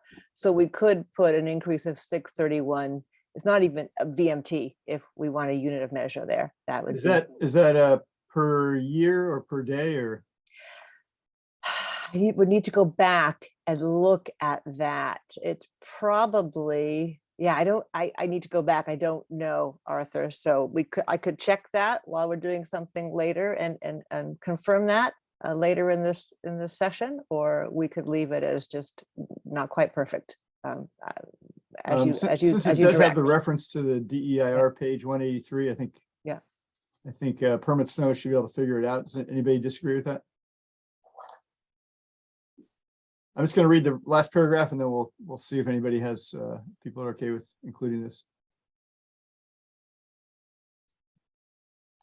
Okay, anybody have any objections to including this section in the final letter? Okay, this section's approved.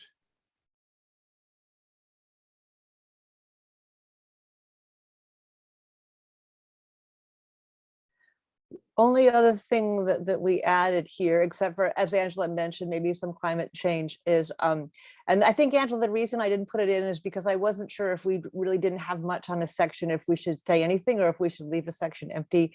That was sort of a strategic sort of letter writing consideration. But anyway, I'm happy to revisit that and take the will of the group here. So these may not be what we want to say in closing, but I thought since we didn't have closing comments, I would take a stab at writing some. So we can also leave these to the end and revisit them after we look at other sections. But that's where they came from. And I don't know that we need a placeholder header there or a header there with a placeholder. So that's up for consideration as well. Thanks. How about if we, if people, we could tentatively approve this and then agree to come back at the very end of the process and make sure that it still says what we want it to say. Anybody disagree with that? So in other words, we'd approve this provisionally and then come back to it at the end and do a final approval. Sounds good. So, okay, so let's do that. Thanks, guys. That's it. That's it from us. I appreciate your, Okay, thank you, your SDC quick work ad there. hoc. Yeah. And shall I delete this as well? Sure, yeah.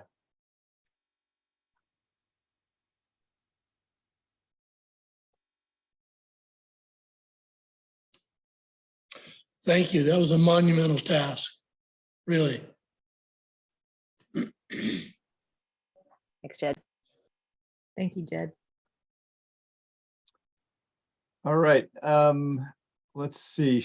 So just a quick question of the ad hoc committee. Do any of the ad hoc committee members have their own comments that they would like to suggest, or are your comments pretty well covered by what you provided to us already?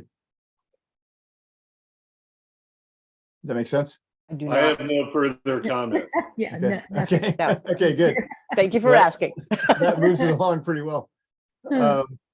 So how about, why don't we, I'm gonna call on Mark. Mark, do you, what suggestions do you have, or what text are you proposing?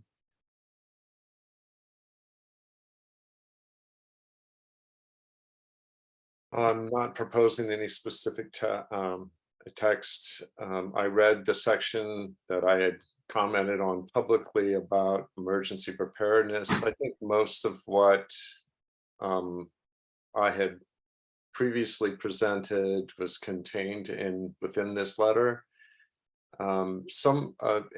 There's a junction with the wildlife corridor where this was an issue I raised about how different land uses could conflict, and I wasn't sure where that should end up, whether it be, for example, the setbacks from streams and where they may conflict with setbacks for defensible space for emergency or fire protection.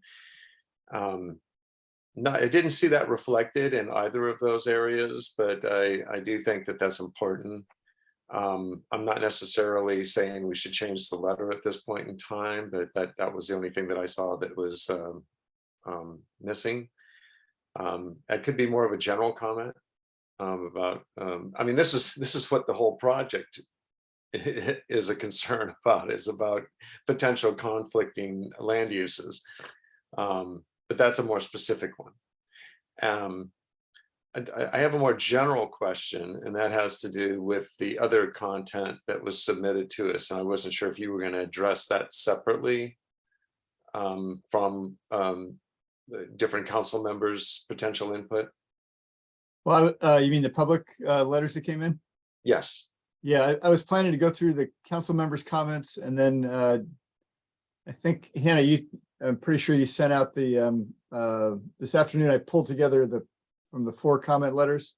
I pulled together the sections that we could consider inserting into this letter. Is that what you mean? I think that's what we're talking about. Yeah. Okay, that sounds great. Thanks. So I was going to wait till after we council members.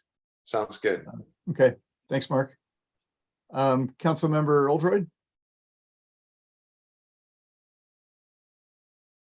I just want to say that the summary at the end, I think is necessary. You don't need to put the title, but I think holds an important place in summarizing all the concepts that are there. So it could be expanded further because it clarifies some of the concepts to me. Do you have a suggestion for expansion?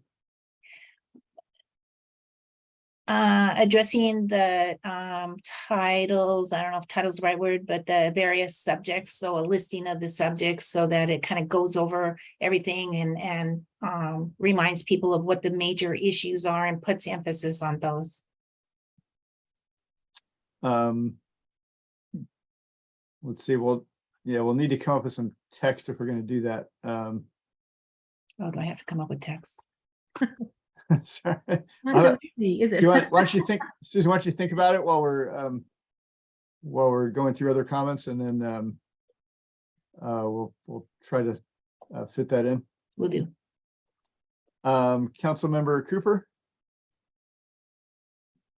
No, I made a comment, if we need to get more detailed in any of these, I think there's detail that can be added, but I just thought overall, this gives a very general statement about what's been talked about for so long. So I don't have anything to add to it. All right, thanks, Jed. And Councilmember Handren. Yeah, likewise. I'd just like to thank the subcommittee or the ad hoc committee for all the work that's gone into this. I think you've done a really great job. I don't have anything substantive to add. Thank you. All right, and Hannah, I apologize. I have a fair bit of text, but some of it may be a little redundant, but we'll try to get through it. I have some stuff on how well our NOP comment letter was followed, which was not very well, which I think is that feels important. So that would be the Hannah, if you want to highlight those first 3 paragraphs, the failure to address the issues. Yeah. And we'll give people a chance to read through that.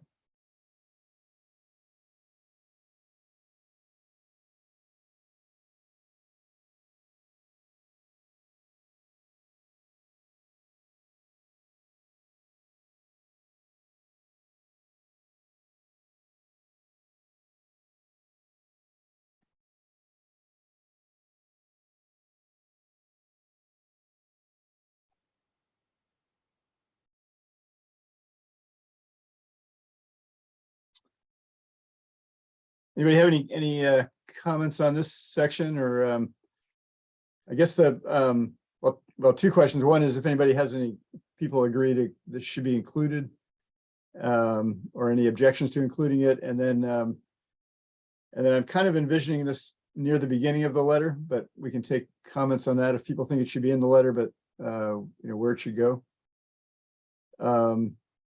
So any objections to including this in the letter? And any objections if we put it near the beginning? Question, not objection. Yeah. A procedural question for Hannah. Hannah, if we agree on content, can the order be rearranged after, or is the order part of the actual letter? I think you know what I mean. The order of content. I would say the order should be decided upon in Okay, the meeting. thank The you. changes that can be made after the fact would be just minor formatting changes. Okay, thank you for clarifying that. So my thought is this is kind of a broad look at what was done with our comments. So anyway, anybody have any thoughts on where this belongs? Yeah, Angela. So the way the letter is written, how it's written, it feels to me like this seems more to me like an addendum to the letter to be included, as an addendum rather than the body of the letter. Seems like it's the way it's addressed and how it's set up just seems like the beginning. That should be the first part of the letter to me. That's just my opinion. You mean the way the letter's set up is the way you would. Right, and then I would use the NOP as more as an addendum to the letter. Any other thoughts?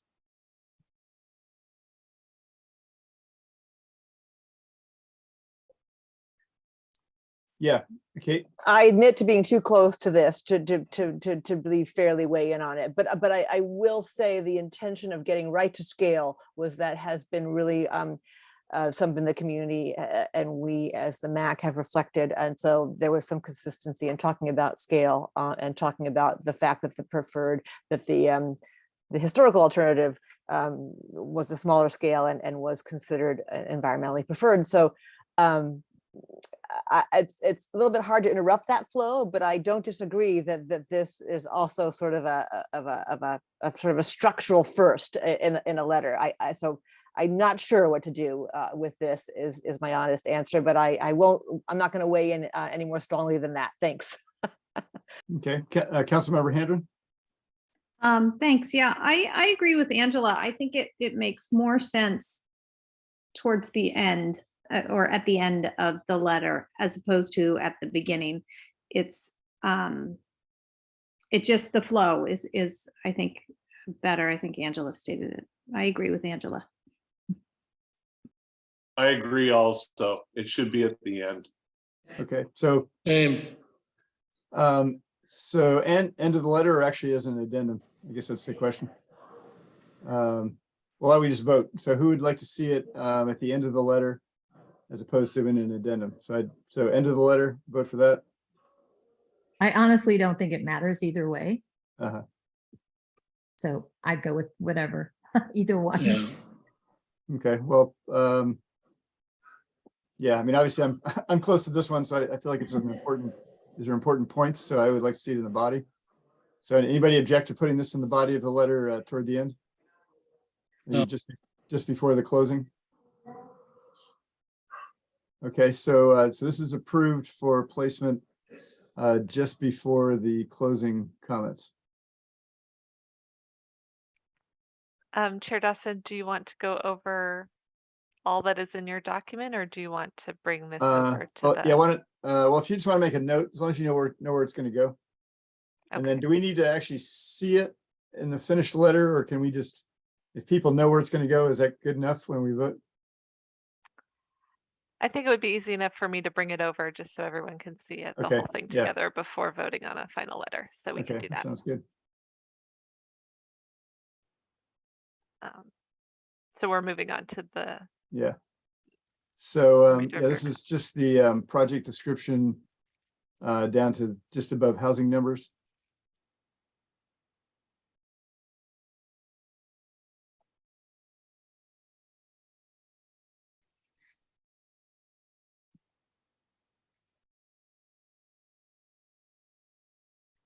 I mean, I should say these are all from my own personal letter, so that the Permit Sonoma is getting this. I included it here because it's come up again and again. That they're just kind of ignoring what we consider to be the community. So that's why I thought having it in the MAC letter might be a stronger message to Permit Sonoma.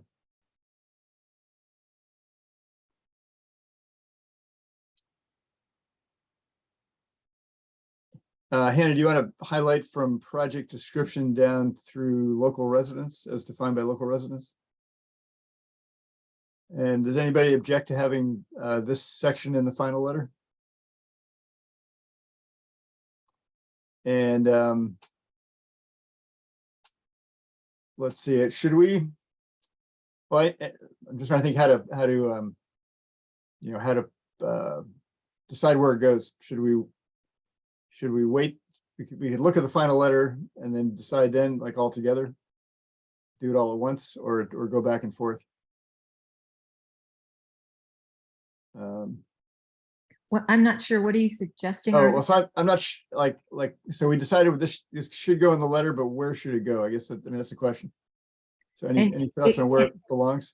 It can't just stay right where it is, or this is my text. This is not the MAC letter. This is what I sent in today. Isn't it let's- to let the ad hoc committee decide that, looking over it after we've approved it? Well, I mean, I'm just going from what Hannah was saying, that it would be good for us to see the whole letter in the right order to vote on it. Okay, Well, that's tough. That's a tough, yeah. kind of hard, but okay. What would you consider this, roughly speaking? I mean, would you consider it, it's not really land use, it's place designation. Does it loosely fall in line with another category that you can identify, Arthur? That's how I think we might do it. Sorry, I should have raised my hand. Excuse Yeah, me. now let me, hold on one second. Let me pull up my printout of the original letter.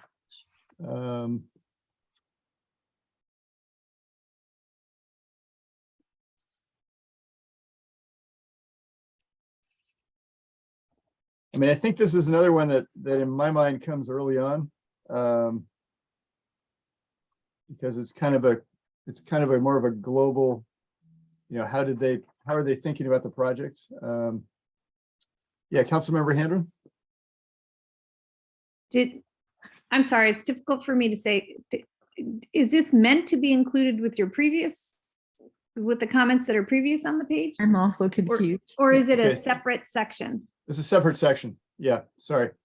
Yeah, I'm confused also. It seems to fit, the comments seem to fit with I mean, I can't review them right now, but with the prior comments that you added, would they work in one section? Well, I mean, I think the difference that I see is one is like this, the one that's highlighted right now is really addressing the community's sense that are, over and over again, people have said, there is no between Eldridge and Glen Ellen, it's all Glen Ellen. Mm-hmm. So this is trying to place the project in the right geographical context and asking questions, pertaining to that.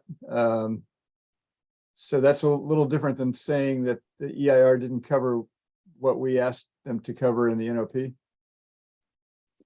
I mean, these first two, I mean, they are similar in the sense that they're both pointing out, kind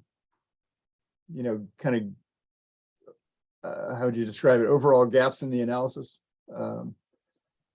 Or maybe that the analysis doesn't reflect what the community has expressed? Yeah, exactly. Yeah. Could that be a section? Yeah, maybe it could be like, something like, failure to acknowledge something. Well, it's consistent with what you're entering at the end. Mhm. The comment at the very top was the comment about, how the NOP and our entire process was definitely subverted by the county. And Mhm. this is just a further elaboration on that, Mhm.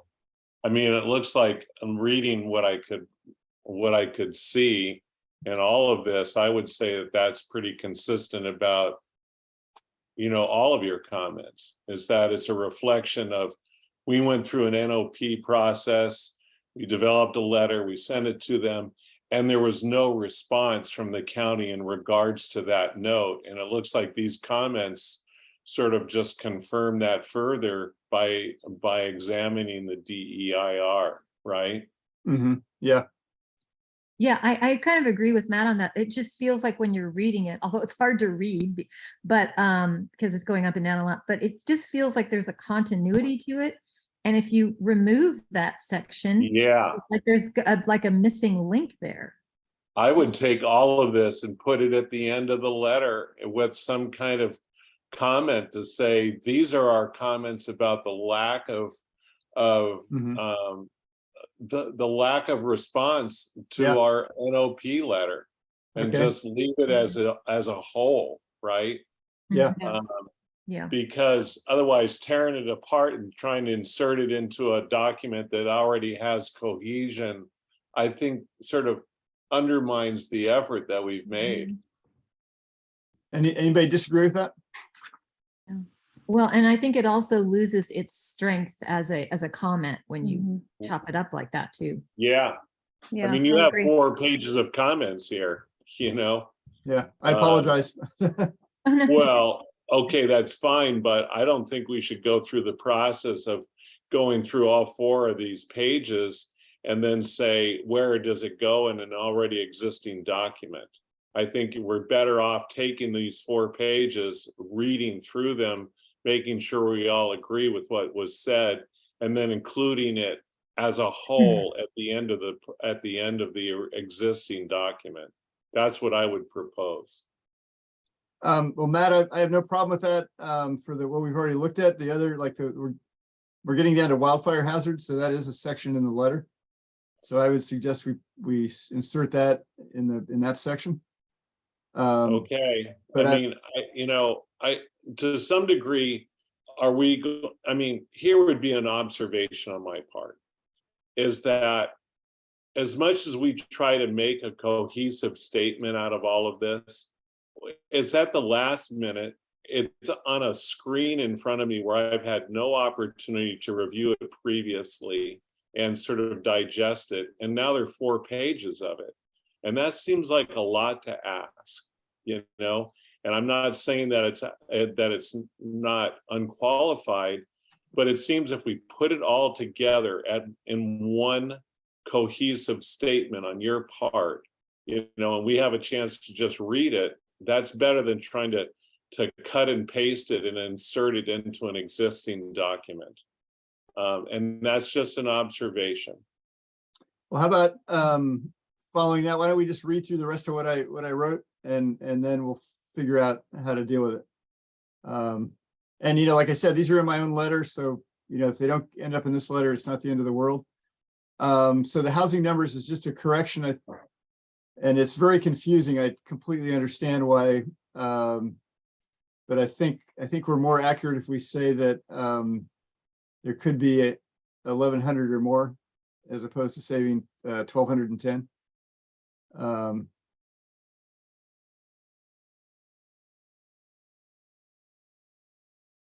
You know, or we could just leave it. It's not that big of a deal. It's more than 1,000 for sure. So you're advocating for 1,100 homes to be there? Is that what you're saying? No. No, if you look in the so Kate's, I mean, the committee has housing numbers, and it says, the original says the specific plan states that it will result in 1,000 units, and the DEIR uses that assumption, but as noted in specific plan table 4.2, there could be closer to 1,210 units, even without likely density bonuses. I mean, I did a close reading, and I came up with 1,100, and I did the math is right there, but you know, I'm also fine just leaving that. I don't know if it's a little too into the weeds to really try to. It's a little vague. I don't know. It would be fine with me, Arthur. I did have discussion about that because I wasn't sure that I could get that either, but some community members could. And so I understand. Yeah, it looks to me like you're advocating for a larger number rather than. No. That's not, if you look at the text, guys, you don't have it in front of you. Of course, I have the other letters open. Oh, no, okay. it's just saying the DEIR is predicated on 1,000, but there's one table there that it looks like you could have more than 1,000, and the EIR has not addressed more than 1,000, right? And that's the point. And so, so the question is whether we overstate it, how much more it would be allowed in the specific plan. And so it's not clear. So this will just be a clarification that Arthur thinks is a little bit more conservative. And here's what I would offer in that is that if you're suggesting that there's a disparity in these numbers, you need to ask that question. Because the consistency across this document, the DER is just horrible. There's horrible contradictions throughout it. So I would say you want to make sure that you're asking a question here, because and commenting that it's just another in a large number of contradictions and inconsistencies, both in data and in their tables. Right, and I want to agree with Matt on that. This looks much more like a comment to me, and it really needs to be more of a question or, yeah. a Well, comment. why don't we just make it into a question? The addition is confusing as far as the total possible numbers. Please explain what is the maximum number of units that could happen under this plan. I wouldn't even say please. Don't say What please. the hell? Don't say please, yeah. Wait, No. Yeah. I'm jumping in. I see Mark has his hand up patiently. Oh, yeah, yeah, Mark. Let's hold this thought quickly, because I think this is going to be a lot easier to fix quickly when we're looking at the actual draft letter versus okay, looking at. So good, let's good point. table that. It's going to be a really easy fix when we have the letter in front of us. Yeah, yeah, Mark. Yeah, thanks. I'm glad Matt brought that up about the question, because just to back up a little bit and talking about more general purpose of this letter, my understanding is that we are responding to a legal document, and so we have to put all of our concerns in the form of a query, is my understanding. And so I think that's correct, that whatever we're asserting or commenting on ultimately needs a question within the constraints of that comment. And so because we're responding to a legal document, my understanding as well is that this is going to be evaluated and responded to very systematically. So as much as we can put any of these issues within a proper sequence as it's presented in the DEIR, the more likely it is that it will be thoroughly responded to, and providing the county and the planners the opportunity to respond, because they were required to, right? So what I was hoping to address is that throughout this document and any additions we add to it, that we give the ad hoc committee the opportunity to go back through the document, even after this meeting, to form a question out of any section that does not already contain one. I don't think we're allowed to do that, Mark, because we'd have to have another meeting to approve the letter. Unfortunately, I mean, I see what you're saying, but I would, my only suggestion then is that in the rest of our evaluation tonight and for our final approval, that we look through that lens of fulfilling the what is the recommended process for posing questions regarding all of our concerns. Thank you. okay, thanks, Mark. Yeah, so I agree with Kate. Let's wait till we look at the final letter and then see if we want to restate this. Yeah, Kate. One quick comment, and then we'll keep moving. So Mark, to your point, we did have discussions about whether questions are required, and our understanding is that questions are good, but it's also good to point out where analysis might not be robust enough, or other information could have been used and wasn't, or if there are questions on the analysis. So I think we don't always ask a question in the letter, but our understanding is that can also be appropriate if we're pointing out inconsistencies or gaps in analysis. Anyway, just a thought. Thanks. Yeah, and just to your point, I think the only way that we can get a response to any concern is if we put it in the form of a question. Understood. Thanks. And just a clarification here, this looks like 4 pages, but the last page I'm pretty sure is blank, and the third page is a map. So we don't have maybe quite as, but this next part is pretty thick, just to warn you. But so Hannah, do you want to move down a little bit? And this one, the fire and emergency preparedness, I'm looking at that right now in the original letter, and it starts out with talking about the fire scenario of fire coming from the west, which is a very important point we need to make. But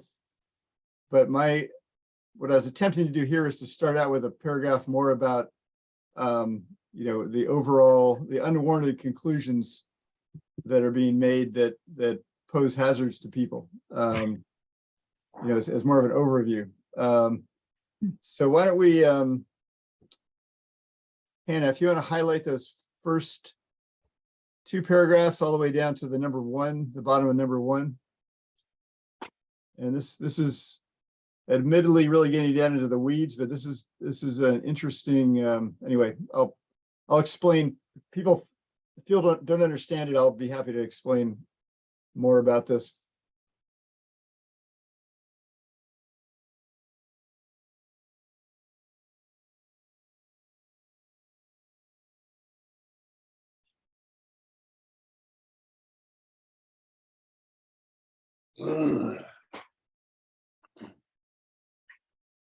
So anybody have any questions about these? Yeah, Kate? Just a quick format question, Arthur, that one, is that a bullet? Or I'm not quite sure how that is structurally supposed to read. Yeah, I didn't do it in that very first part of this, but most of these I numbered the questions under Okay. each section. That's what it's meant to be. Okay.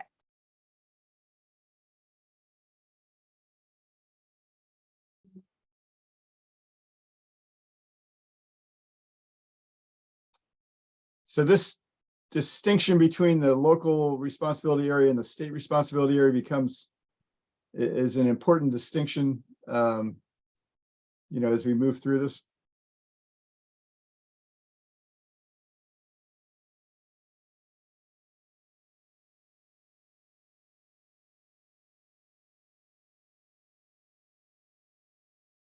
Okay, I got a thumbs up from Kate.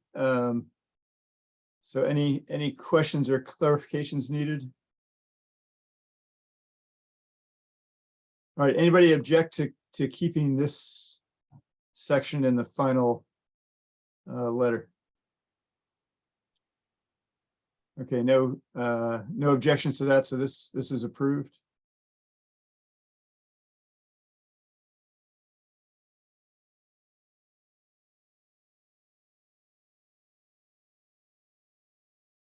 Councilmember Hendren? Yeah, I'm sorry. I don't want to drag it out, but I'm just comparing your document to the letter, and it seems like this is somewhat already addressed in the letter.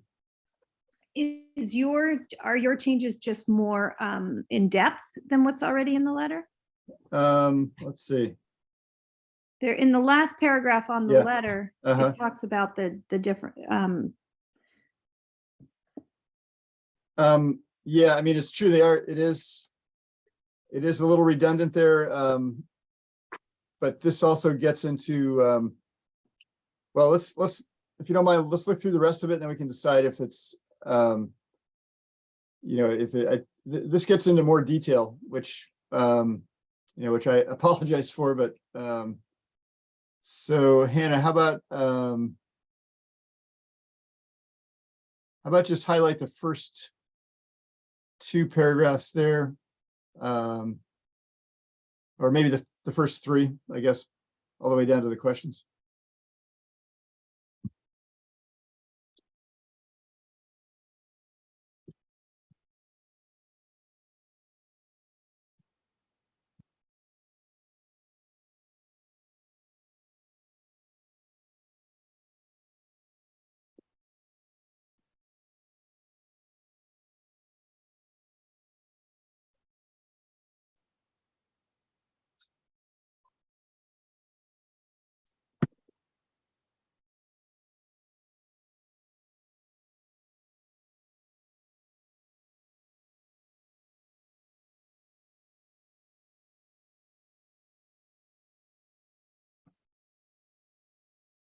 Yeah, Mark? Yeah, I don't think it hurts to add this language. I think it's a little confusing the way it's worded, but I mean, we did point out, as Vicky said, that we had addressed this because they had incorrectly labeled this as either a non or a low frequency fire hazard. But that's because they were not looking at the correct responsibility area map. So it was actually a true error. And this was what I had pointed out at the joint meeting and asked that question. But again, I don't think it hurts to add this language, but I don't know what it's adding exactly. Mm-hmm. Well, I'm having a hard time following it, to be honest with you. I mean, fatigue is part of it, but it's not formatted so I can understand what questions you're asking outside of you make these points, but then the questions are sort of buried inside all of this, and again, it's kind of difficult to follow. I understand the intent. I understand, reading it, the observations, but the questions themselves they're buried in here. And so as a result, I don't know. It's confusing. It's a confusing way of proposing these questions, I think, or posing them. I don't know what to, I don't, and I'm not even suggesting you redo it or anything, Arthur. I'm just saying, we have a pretty cohesive document that we prepared, and now we're going to add this to it, and I'm not sure what to do with it at this late a date. Well, I mean, I'm okay if this doesn't end up in the letter, so I don't want to drag the meeting on forever, because this is, I had to really go down into the weeds to pull this up, but basically the basic issue here is that they were not adequately assessing fire risk because they were assuming no fire risk when actually there was just no data on the LRA, the local responsibility area. And they equated no data with no fire risk. And so they weren't using good, from what I can see, that's the question I'm trying to ask. Arthur, and I know Kate has her hand up next, so she actually was first, but just really quickly, you are sending, these are your personal comments you mentioned that you're also sending in, right? So, so the Planning Commission will see all of this information. And so in a sense, we're kind of we'll be duplicating what you're sending in, so that they're going to see it one way or another. I just want to clarify that. Is that right? Yeah, that's true. Yeah, this isn't my letter, and okay, so the only reason I proposed it here is I thought it might have more force, as part of the MAC letter. But okay, thank you for clarifying that. And I know Kate wants to say something. Yeah, Kate. Oh, just that I think, Arthur, if I'm not mistaken, you are providing more detail on that last paragraph in the fire section, right? That last paragraph. So to me, I wouldn't object if you feel strongly about this language, replacing that last paragraph with this longer fire section. If you feel strongly that we need to go into those details. I don't know if my fellow council members agree, but that would not be particularly redundant. It just goes into a lot more depth in that on that one paragraph, I think, if I'm interpreting this correctly. Yeah. Well, how about Hannah, want to move down to the map, and then maybe we just want to put the map in there, because the map makes it, and this actually is not a bad point about population, but if we want to include that, but anyway, yeah, let's just go to the map. So, whoops, yeah, there's nothing on the fourth page. So this is what I'm referring to, is that there's a so the map that they actually used for the EIR is the one on the right. And so the local responsibility area has no fire hazard zones because it was a state map. So the state didn't include fire hazard zones in the local responsibility area. The EIR says there's no fire hazards in those areas. But as a matter of fact, the state didn't map them for the final map, but it did map them for the draft map on the left.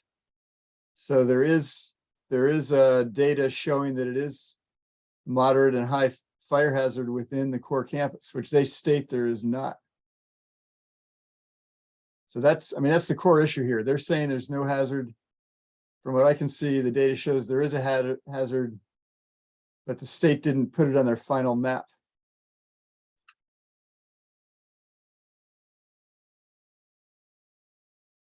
Yeah, Councilmember Hendren. Just commenting on Kate's comment about replacing your section with what's already there. I think that stylistically, they're very different, what you have and what's in the letter. And I think it kind of disrupts the flow if we were to just replace the paragraph that's there with the one that you've proposed. Okay, well, why don't we, I may weigh in. yeah, Mark? I I don't want us to split hairs here. This is a response that doesn't have to be pretty, and sorry to disagree with Vicky there. I don't think it necessarily has to fit some stylistic parameters. I think it's probably more important to include this information because to me, it was probably the most gross error that I saw in my evaluation of the emergency wildfire issues section. And so I think Arthur's deep dive into this is actually commendable, and that we should just dump it all in there. And I don't care how pretty it is. I think we put it in there with the maps and just say, this is an issue. It has a section. Anyway, that's my vote, and I won't say anything more about it, but I vote that we include this wholesale into the letter. Thank you. All right, thanks, Mark. Any other comments? Yeah, Jed? Yeah, I kind of agree with Mark. It seems like this kind of detailed information, though it might be a little confusing for us, the commission, they would probably see what you're talking about more clearly than we would. And I think it gives it more force. So I'm for it. I'm for having it. All right. Yeah, Councilmember Dickey. I agree with Mark and Jet. I think the information is valuable and essential, but I do think that we ought to take it as whole cloth and insert it. I don't think we ought to try and edit it and include it here and there and all the rest, and does it interrupt the cohesiveness of the existing document? Yeah, but Mark made the good point. Does it really matter? And he's correct. It doesn't really matter. It's the information that matters the most. The Sonoma Land Trust in their presentation a couple of weeks ago, those folks made the point that you don't have to ask questions and you can be very emotional in your comments and all the rest. And they all get entered into the public arena. That would be my point, is that I think this is very valuable information. I don't think we ought to spend a lot of time trying to figure out where to put one paragraph as opposed to another. Just insert the entirety of it and live with the fact that it breaks up continuity. All right, thanks, Matt. Angela? Yeah, Matt, are you talking about just the wildfire section to include, or the whole thing? Well, most of it addresses the wildfire based on what we're looking at, Okay, I just wanted to clarify that. Yeah. I agree. I actually do agree. I actually agree with everybody. I agree with Mark. Just looking at this map, it's really powerful. It sends a really, a big message just looking at it. It's great. I would include it. But I do agree with Vicky that it doesn't create continuity in the letter. It just feels more like a mishmash to me. However, I think it is, I agree that we should put it in because I think it is really important. And just put it in and not worry about stylists, strunk and white. Let's just let that go. All right. Thanks, Angela. Yeah, Vicky? Yeah, that makes a lot of sense to me. You've brought me around. And Matt, did you want to have another comment, or? So would anybody object? It sounds like we're reaching consensus here. Would anybody object to putting in the wildfire section from my comments in its entirety, inserting it into the letter? And I think just under fire and emergency preparedness would be the obvious place. Does anybody object to doing that? Okay, approved.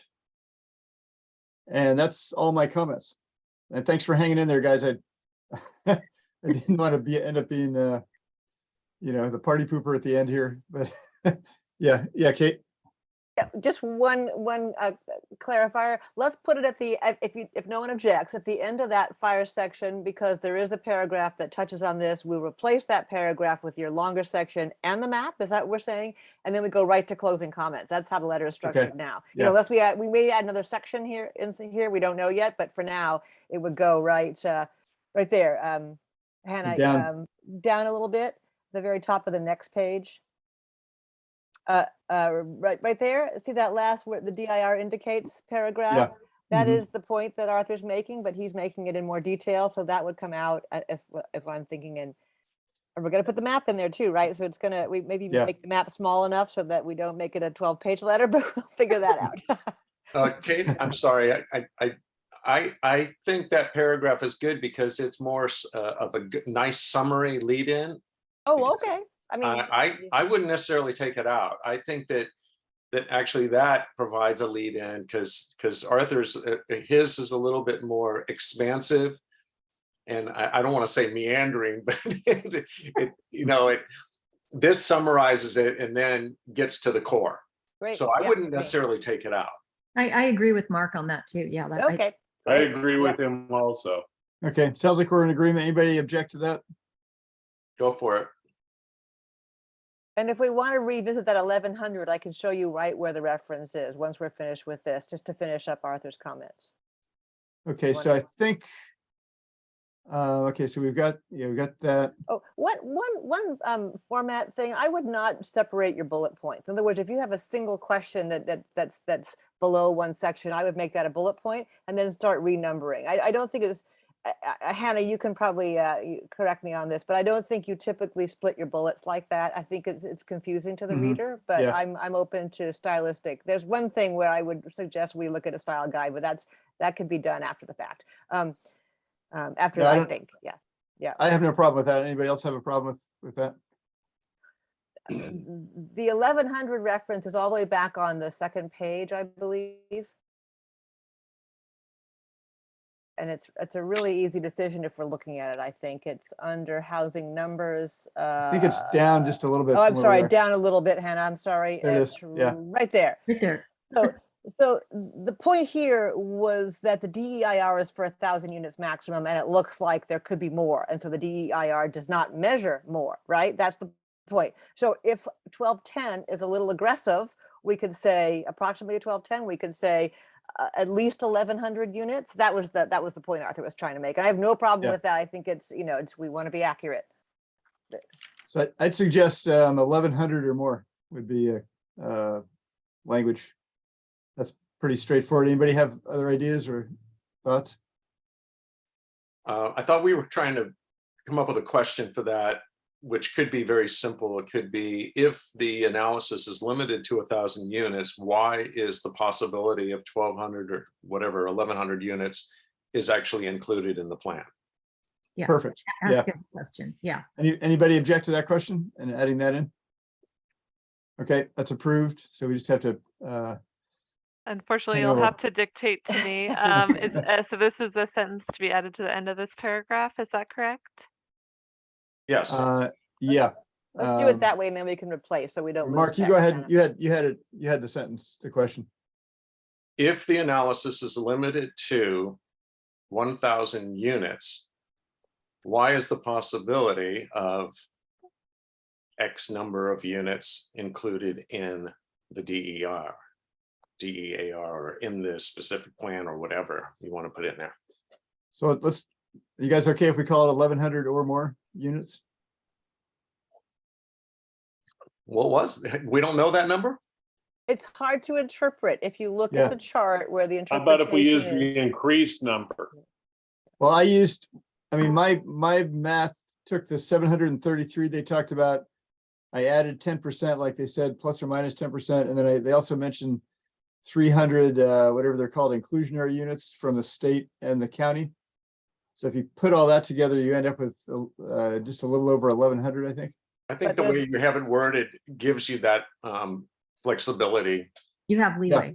Yeah, I think just Okay. 11, maybe round it to 1,100 instead of 1,110. I don't know. That was a typo, sorry.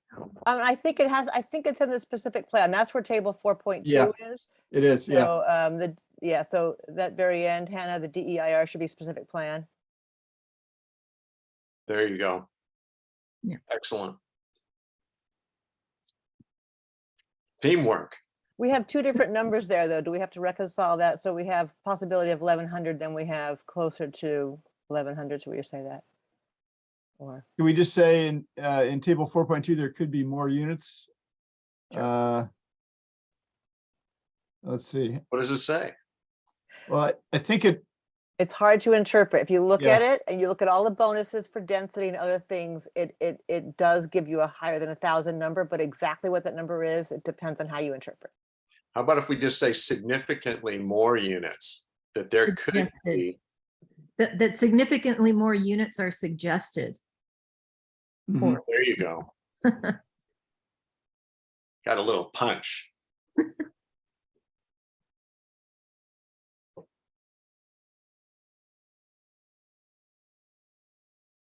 I don't know that it's true even without density bonuses. I think, yeah.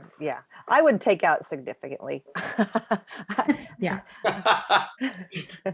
I knew someone would take it out.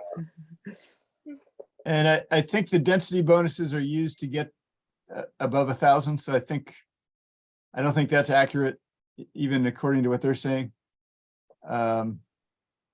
So, I think we could leave that out, but it's still true that there's the possibility of 1,100 or more. I think we've made the point. Yeah. Yeah. All right, good enough. Anybody the bigger object to this? question. Next. Okay. Yeah, it's good enough. The contradictions, once again, Yeah. we're commenting on contradictions. Yeah, our confusion is coming out of their confusing plan there. Mhm. Okay, so all right, so do we need to think about anything else before we go to public comment? We were going to talk about public input for inclusion. Right, from the comments that we got. Submittals, public submittals. For Right, inclusion. all right, so just to the public that's out there, please be patient. We're going to look at some language. It's not too much from the public submitted some text, and then we'll take comments and adjust the letter as seems warranted by your thoughts. Just a quick question, Arthur. Yeah. Are we allowing any public written comment in real time? Maybe that's more of That's a good question. Yeah, I think I suppose somebody could put something in the chat that could then be copied over. Hannah, would that work? I don't think it's And we're functional. not using the chat, right? We can't use the chat. I think it's gonna have to just be verbal. Yeah. Okay, thank you. Okay, so Hannah, if you could bring up the thing I sent this afternoon with the public submittals. So, you put, sorry, one sec. Oh, So yeah. I forwarded all the previously received written public comment to all council members. Is there a particular public comment that you're wanting to? Well, I about mid-afternoon, I think I pulled out what I thought would be like basically text that we could just insert directly into the letter. Oh, Out of okay. those Yes, comments. That was the intent. I did receive that. So this is Chair Dawson's.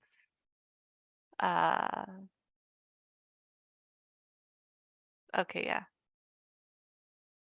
Hannah, you do an amazing job of keeping all this straight. Thank you.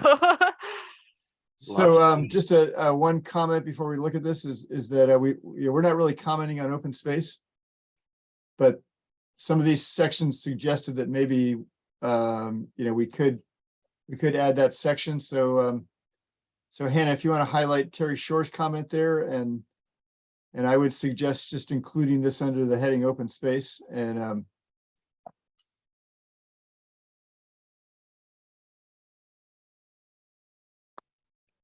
How about if we do this?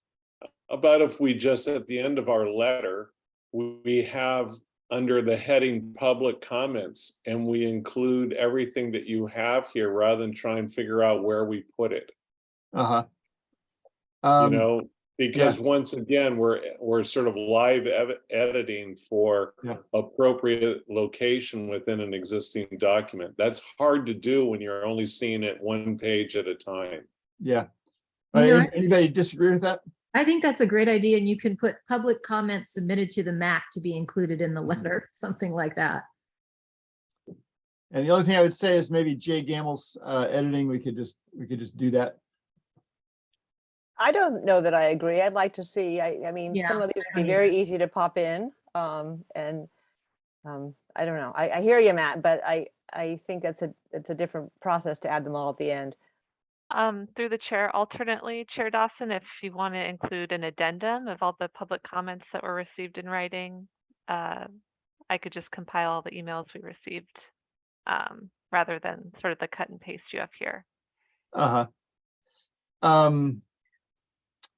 like that approach. I mean, it adds context to what we're trying to do here. That we as a group have put together a document, but the supporting documents and all their responses are, make it seem as though the community is participating rather than ourselves trying to take their words and put them into something. There's value in that from a political, social standpoint, right?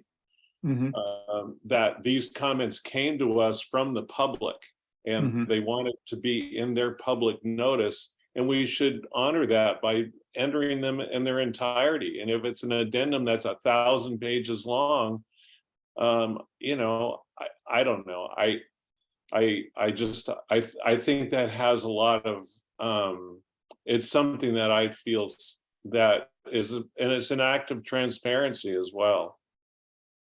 I gotta say, I agree with Matt on this one, Kate. I'm not sure what's going on there, but I think that it does add gravitas. It's from the community. We are the voice of the community. We're actually including them. I think it makes our letter a bit stronger.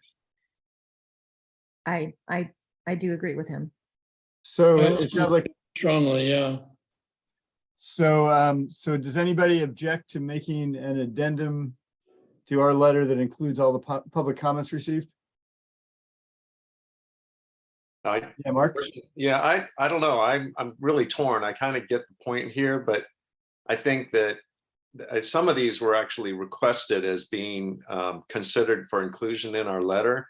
So I think that, I don't know. I mean, you could take what Matt said both ways, right? It's like, do we want to honor what they're saying, or do we want to take it in as input and feedback from the community to weigh in on what we actually express? So there's two ways of interpreting that. But I don't know if it adds to the content of our letter and it can be put into their specific sections, I would vote for that. Because like what Terry, like for example, what Terry just says here is something that I didn't know, and it's rather shocking. And I think that it adds a whole nother element to that the MAC should consider addressing in our letter. Anyway, enough said. But Mark, don't you feel that they are included in the letter, because we're including them in the letter, that they're part of the letter? Absolutely. We're not as an addendum. Well, you don't have to say addendum. Don't it's say not addendum. A segregation of anything. It's sort of like when we did the NOP letter and the majority of the content was added as an addendum rather than in the initial document.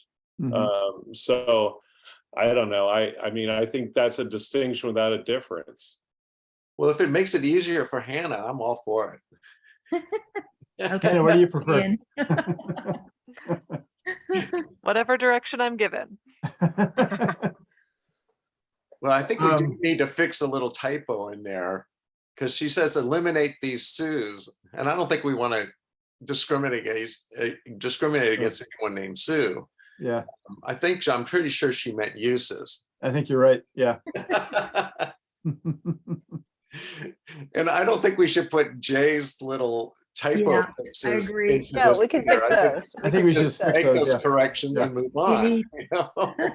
Can we scroll down just to get a sense of the scope of the rest of the comments? I see the Sonoma Mountain Preserve has culture okay, and then there's, okay, oh, sorry, affordable So- housing, okay. Yeah, So I did, and the last one there is just for our Mac egos. It's not, it doesn't need to go in the letter. It just okay. thanks us all for what we've been doing.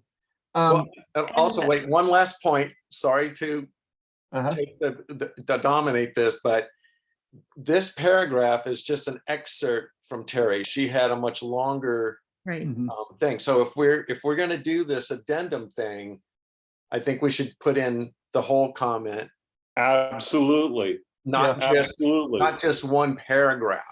Absolutely agree, because we're making a discerning judgment on what's appropriate rather than allowing the entirety of her comments to follow through. I think all of it should be included. I don't think we should be self-editing in any way, shape, or form on these public comments. So let me ask you this, if the public comments are in the form of a letter to Permit Sonoma, there's redundancy there, but I'm assuming we are okay with that.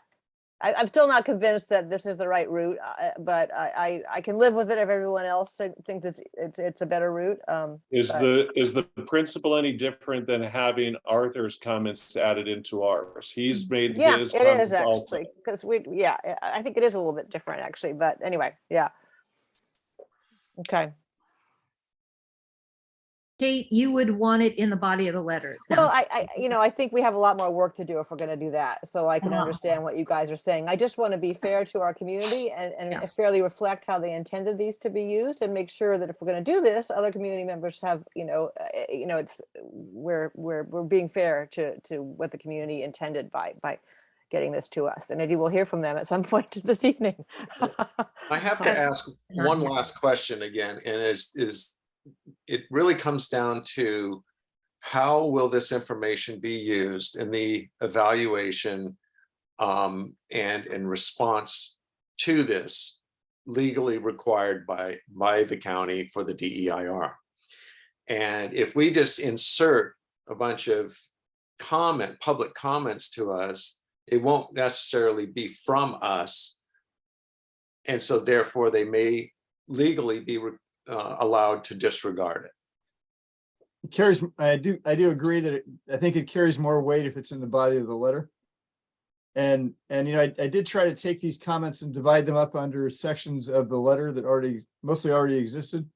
We don't have an open space section, but we'd have to create one. But I think, Hannah, if you can go down a little bit, like the project scale mentioned by Sonoma Preservation, we've got project scale, we've got cultural resources.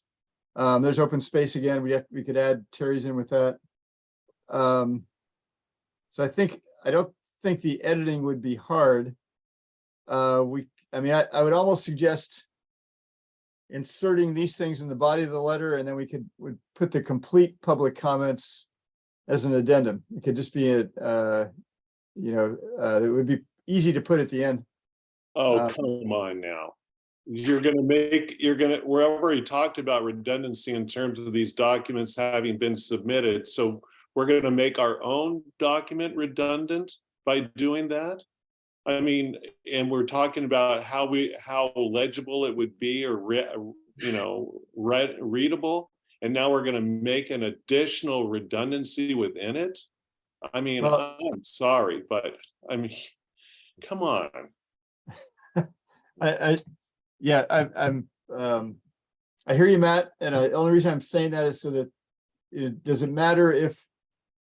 really matter if the people that made the comments are acknowledged in our letter. Does that seem right? Do we need to acknowledge that Terry Shore provided that comment? Can we just put it in our letter? Well, here's an example of my point.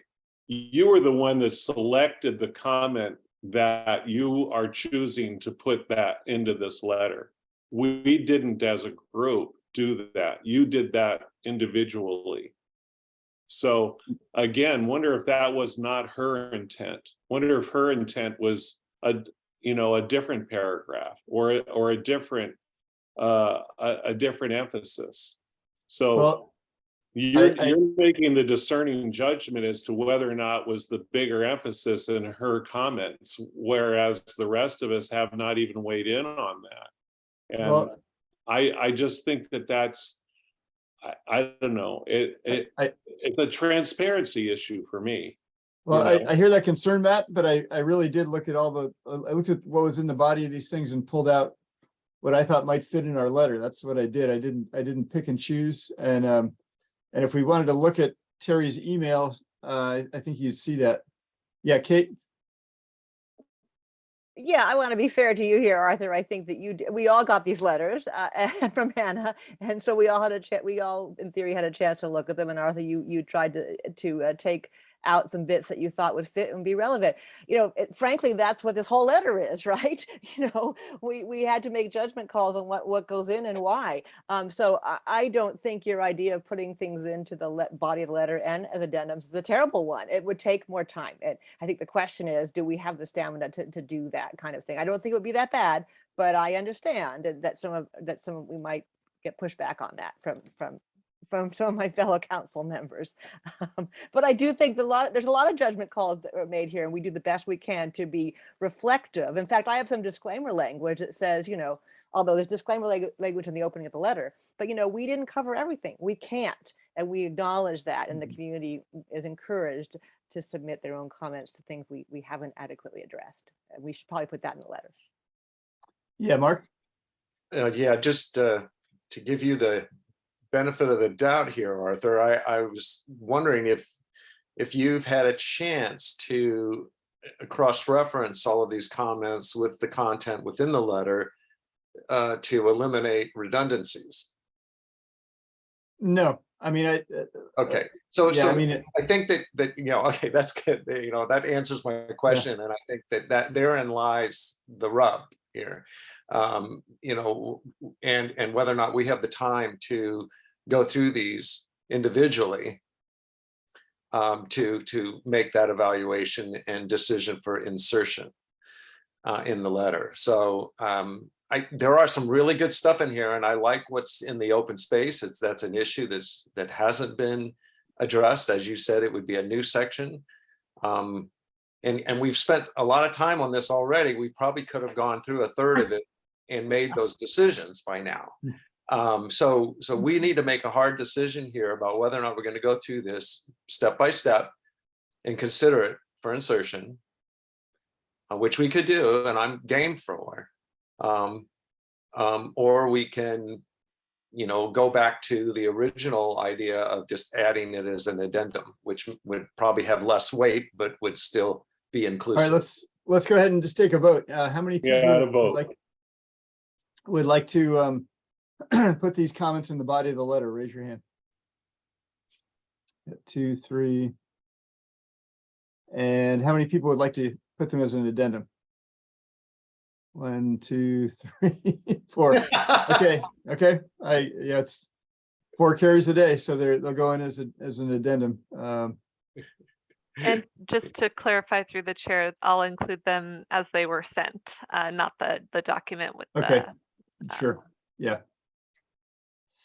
Okay, so we weathered that bit. And may I ask one question here? Yeah.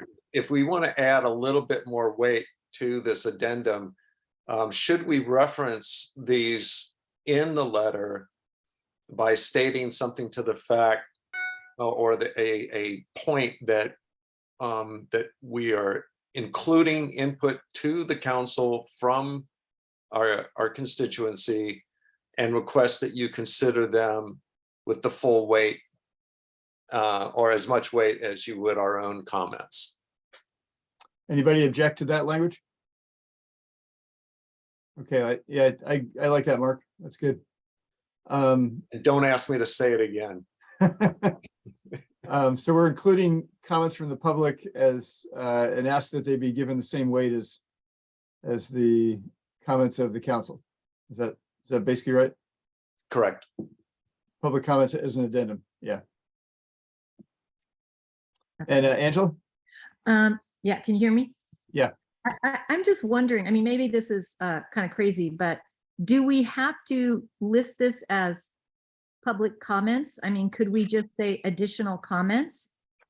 That's sort of maybe not the point, but so that maybe it does have more weight, that these were just additional comments. Uh-huh. And are we obligated to put everyone's name on the comments? I'm not sure we should do that. That seems kind of strange to do. Am I the only one thinking this? That's not a bad idea. Anybody have any comments on just calling them additional comments? My point is, rather than say addendum public comments, Yeah. we just put in, these are some additional comments. Mm-hmm. I don't know.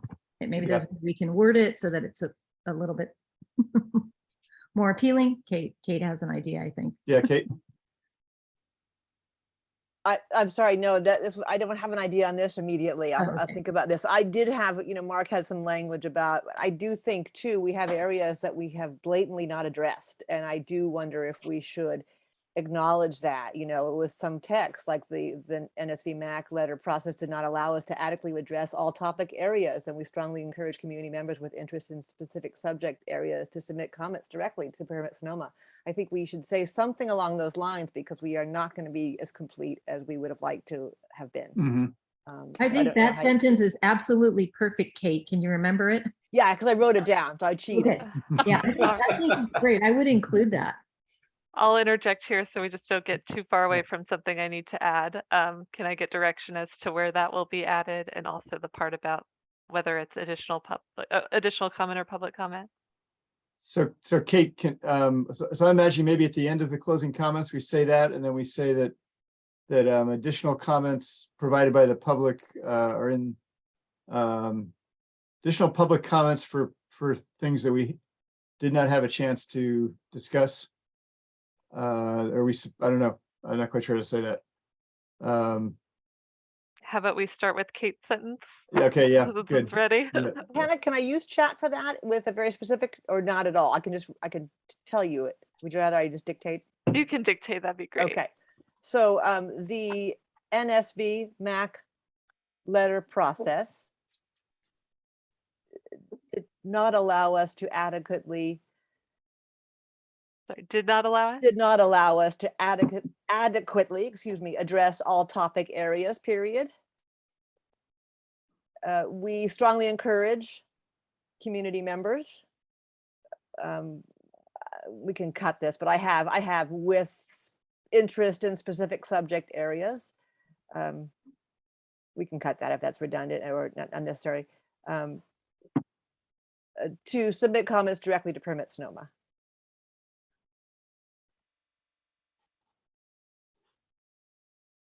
I thought this was going to Permit Sonoma. It sounds like we're addressing the public now.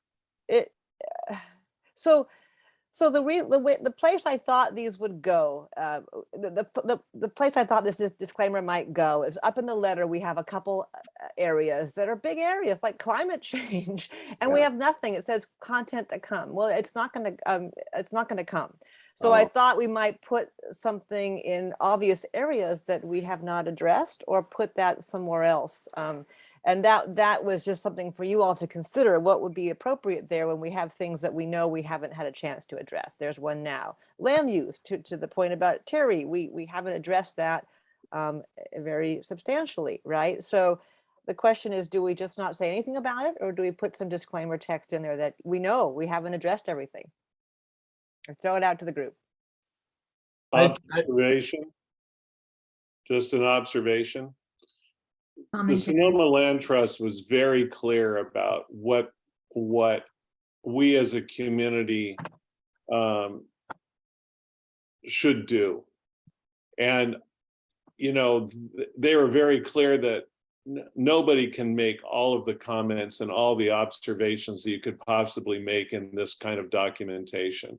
We're not professionals. We're not being paid to generate 1,000-page legal brief taking apart this DEI, this environmental impact report draft.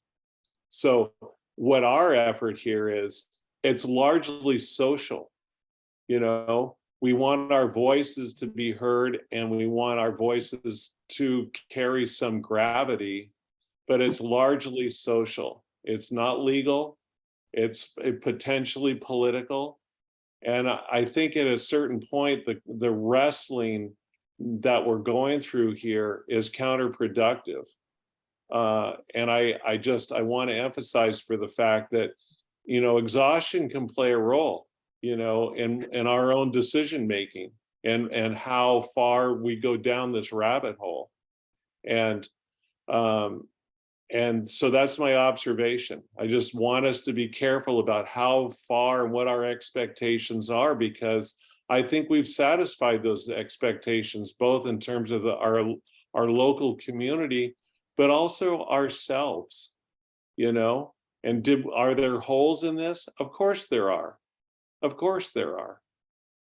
And I think at a certain point, you have to understand and appreciate the effort rather than the lack of something, to understand how much effort we've all put together into this effort. Thanks, Matt. So, you know, I would suggest, you know, putting a disclaimer at the beginning and just saying there's areas we did not cover. We could say, you know, some members of the public mentioned things that we did not cover. Please see the addendum, which I think we decided to do an addendum, right? I think that was a 4-3 vote. So, and then just leave it at that. Does anybody have thoughts or disagree with that idea?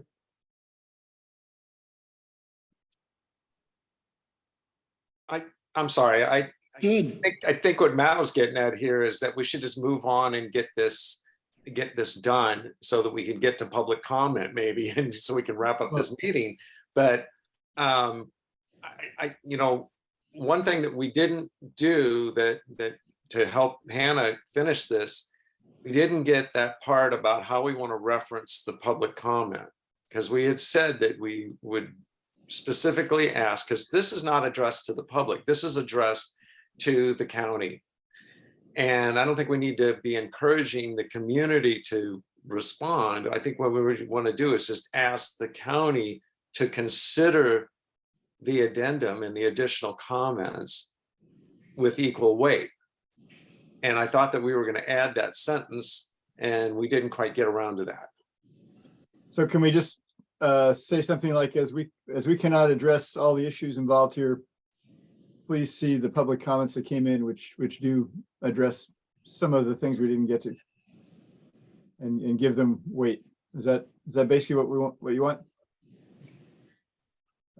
I wouldn't even say that about, like Matt said, you know, we're not expected. They're not expecting us to address everything. That's kind of a moot point. Well, I feel like you just say, here's some additional comments, please consider them. I don't know. Right. Let's agree. keep it simple. I agree with Mark on that. It doesn't need to be said. Yeah, Kate? I'm still struggling with this addendum. If we're going to basically say we're not incorporate things, why don't we have community members submit their own comments separately? Are we giving them, do we really think we're giving them additional weight by putting them as an addendum? And are we being fair? We're not going to be comprehensive. We're going to take the ones that we have and add them. Does that mean anything? I'm not convinced that I love that idea. But I know we have to figure it out and move on. I get it. I kind of agree with Kate on this. I actually didn't vote. No one noticed, but because I was torn. I was really torn. And I think I wouldn't even include this, because I think some people are going to look at this and say, why wasn't my comment included? Why was that comment included? Well, that particular comment, why wasn't this other comment? I just think it's going to open up a can of worms that and I think this is comprehensive, what we've put in here. As Matt said, we can't cover everything. There are many, many, many letters that are going to be submitted. They have to look at all of them. They have to take everything into consideration. I think what we have is really, really good. I mean, I guess the thing is, just to take the other point of view here, is that, you know, Terry Shore, for example, sent in her comments specifically for this meeting and wanted it to be considered as part of the letter. I mean, I think that was what she wanted. So if for us to just to say, well, we're not going to put any of those in, that's really not listening to the public. So I agree. We voted on it. We're gonna add them. We voted to do so. I think going backwards now to say, well, how essential is it and all the rest, we've already voted on it, We've agreed that, by a majority vote that we were gonna add them, however awkwardly it may present itself into this document. That's just what we're gonna do, So how about- I think it's important to add them. I think from a standpoint of social public policy that came to us, and we should add them, and they should be added in their entirety. So would anybody disagree with, maybe we could take out the sentence about we strongly encourage community members and just say, please see the addendum for additional comments from community members.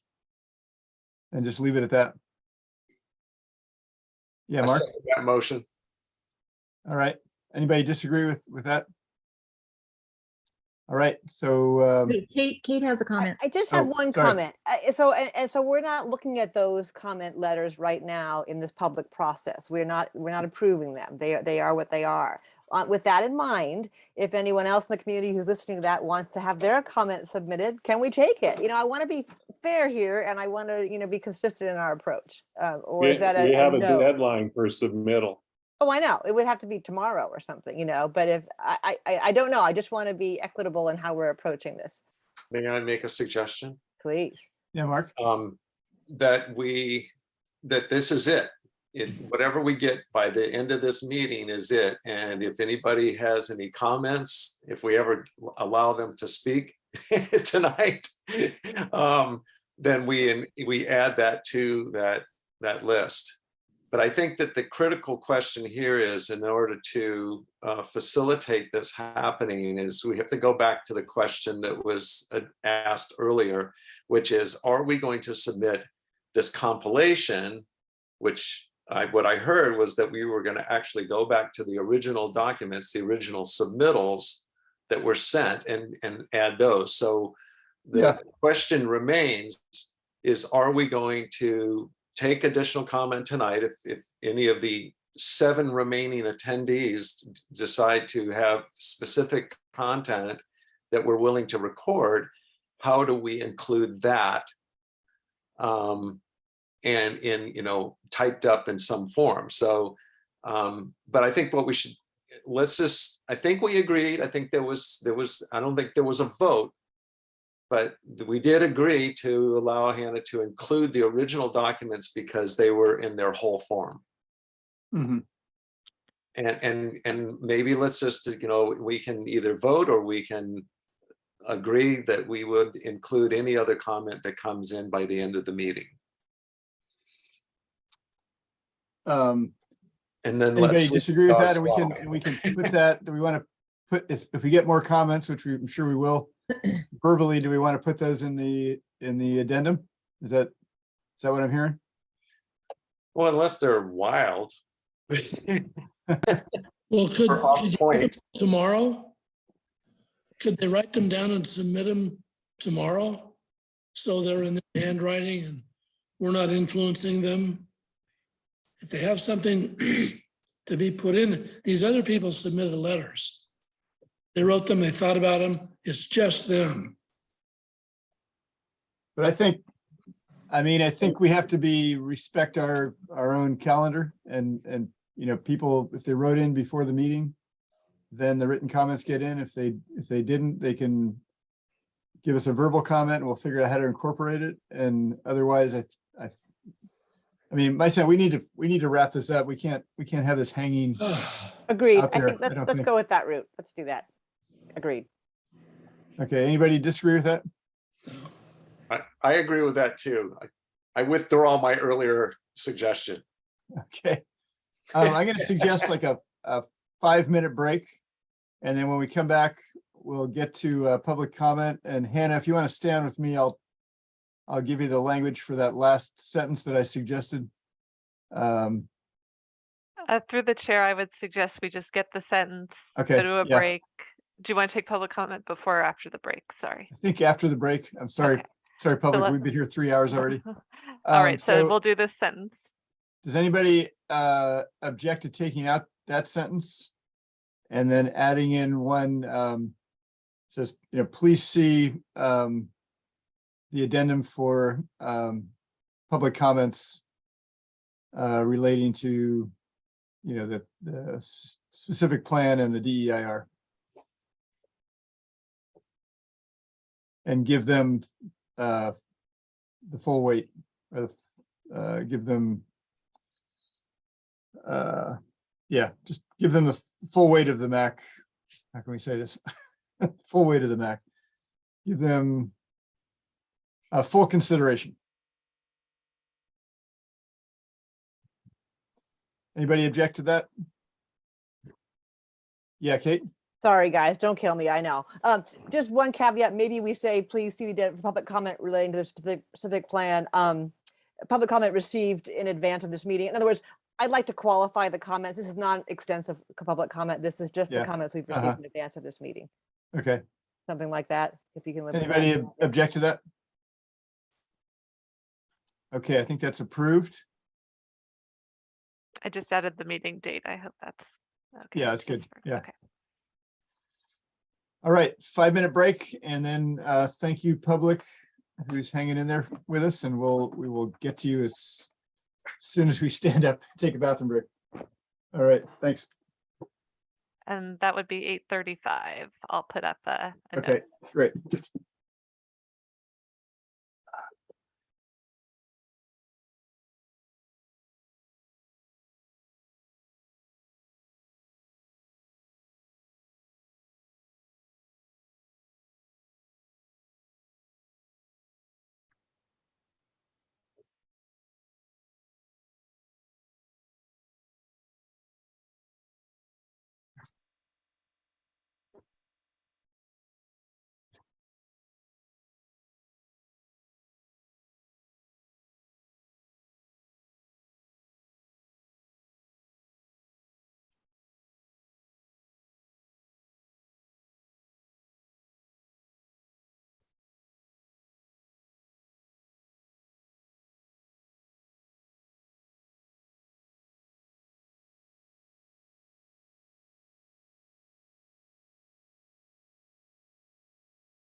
Angela, you always look the most casual in these meetings.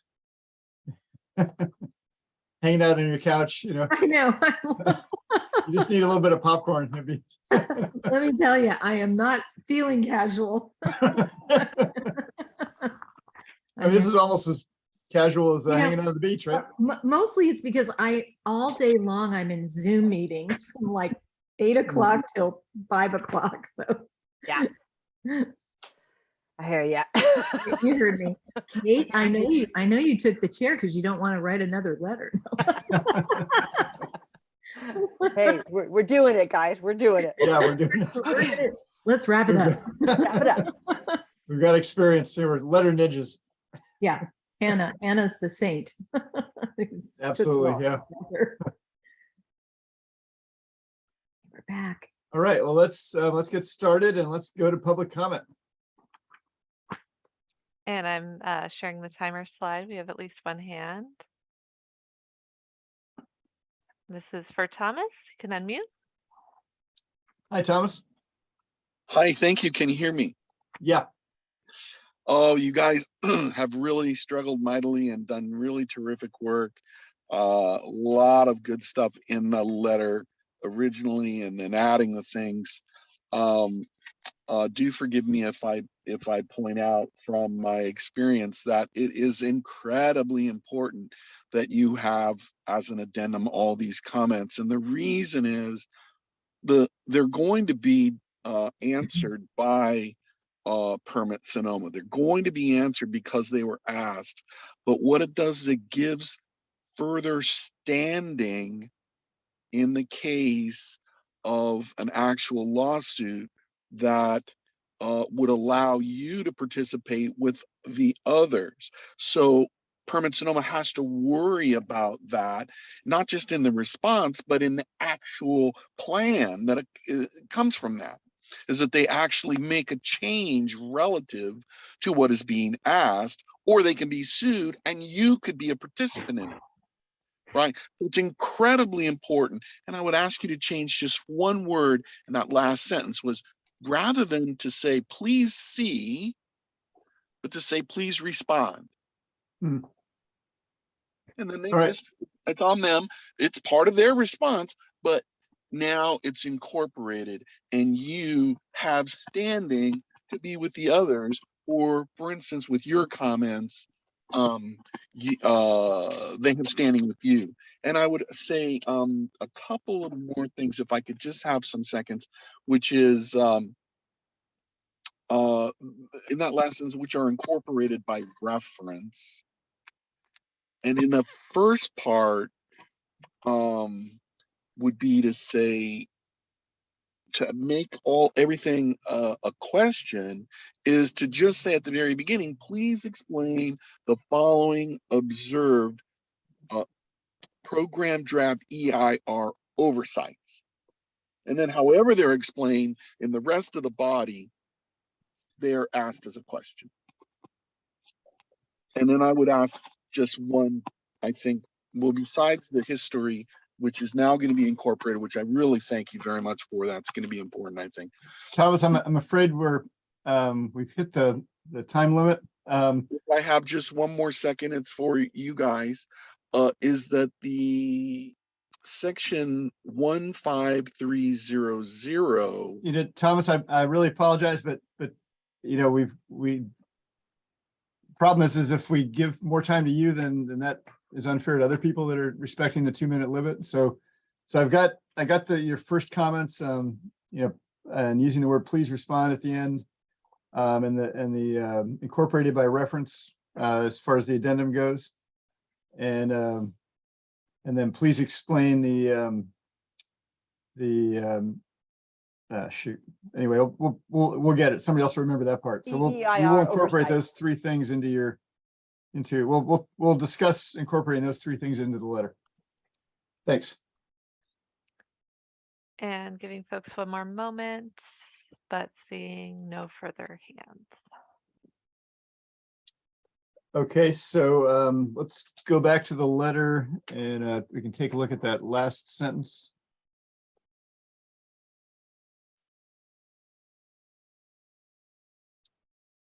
So let's see, please respond. Yes, anybody object to changing C to respond? Okay, so that's, we accept that change. Please respond.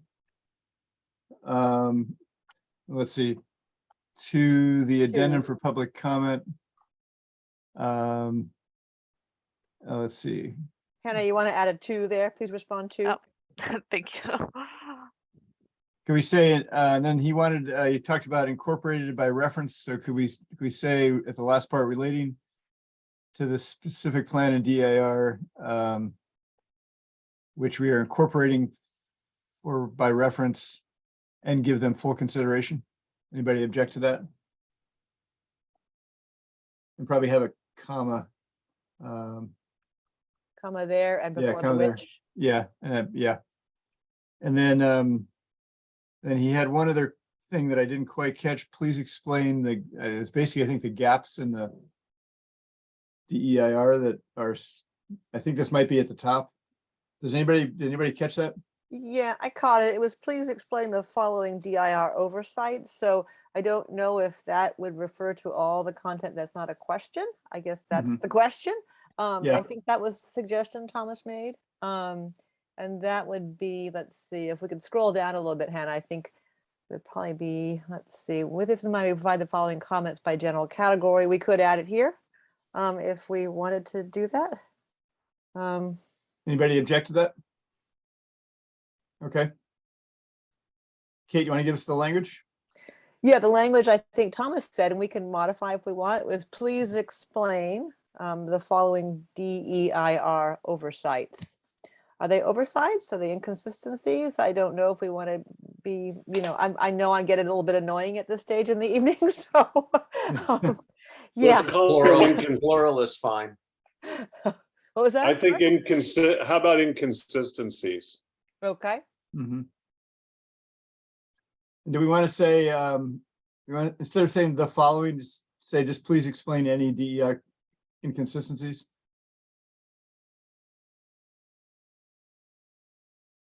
Or inconsistencies in the DEIR. As identified or as, you know. Please explain the following inconsistencies in the yeah, there you go. Okay. Good. Anybody object to that change? All right, I think. Can I make one more observation? Can we go all the way back down to the bottom? Uh-huh. That's a long paragraph. Can we just break it up right where it says we remain? Anybody and make object to that that? a separate right there. Just anybody object to that? Yeah, just No. make that a separate, there you go. Okay. Thank you. We were going to review this once more at this stage of the evening. Anyone see anything that they don't like or want to change? Okay, I'm done then. Okay. So thank you. Yeah, Mark. Yeah, just on that added sentence, and I was going to actually suggest breaking out the addendum as a separate paragraph, just because it really is. In addition, it points to an attachment. So I think that the please respond. I suggest that it be a separate paragraph. But I also think that we should reword that a little bit since we've changed the meaning of it. I would say, please respond to the public comments contained within the attached addendum that we received in advance.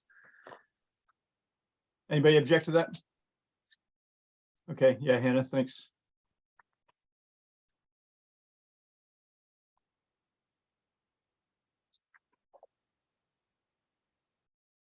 Great. What do you think about having that be separate, or do you think it's fine to leave it as part of that paragraph? Actually, no, that's fine. Okay, anybody object to that? Okay, I think we have a full draft. And if we want to run through it one more time and all 11 pages. Through the chair, can I just make one clarification on my own direction? Uh-huh. So in this section that we added here that's in a different typeface, just confirming that I have direction to make the typeface consistent with the rest of the document as a, Absolutely. okay. Yeah. And then there was one other thing that got sort of left behind earlier. I noticed there's something in red there. We might want to take that out. I think that's just an underline from No, Microsoft further- Word. There was some additional content. Further down. Oh, in further red. down. Keep going, keep going. Right there. Yeah, right there. Yeah. So remove that. Yeah, just take that out. Yeah. Do you need any of the header? Because I think it's under. 3, is that mentioned? I think it's mentioned up the paragraph just above that one that we were looking at. I think it mentions the same thing. Yeah, 3.1 there. It's right there on the second line at the right hand side. So I think we can. Oh, that's a figure though. You know, I think there's enough reference here. I'm not worried about it. Anybody objected just taking that whole thing out since it's Delete it. Yeah. Okay. And one other question I had from direction that was partially given earlier, but we didn't finish, was sections where there is this comments to come. What would you like? Delete Anybody objected just taking that out? Okay, no objections. So I think we're deleting that. And council or anyone on the ad hoc, does that appear elsewhere that I should? Are you going to take climate change out as well, Hannah? I think we have to take that out. There's no subject matter there. I think that's the only one we have a blank on, a complete blank on now that we had set up. Okay, Other those were than open the space. two. Those were just the two questions I had. Thank you. Can I make a suggestion that we give Hannah the authority to make any further formatting corrections? Anybody object to that idea? Okay. And Hannah, you have the Mr. authority. Gamel's typo fixes, Yeah, I think yeah. that would be fine. And good. Thank you, Jay. That would be to only maintain the consistency across the document, is what I would do with the addition that we made. Chair Dawson, sorry, before I interjected earlier, you wanted to start from the top? Yeah, Or- let's do that. Okay. And Hannah, what if you just want to slowly scroll down? We're not going to try to read it all. We're just going to try to make sure it generally looks good. Well, let's go back to that unique. It was underlined for some reason. Might as well fix that while we're at it. Okay. I They think don't that's like the grammar. Yeah, it needs a punctuation, it needs a comma after unique. I think it's just the use of unique there. It's a style thing. It's not incorrect. Yeah. It's just they're gonna flag it for us. It won't appear in the final document. No. It's fine.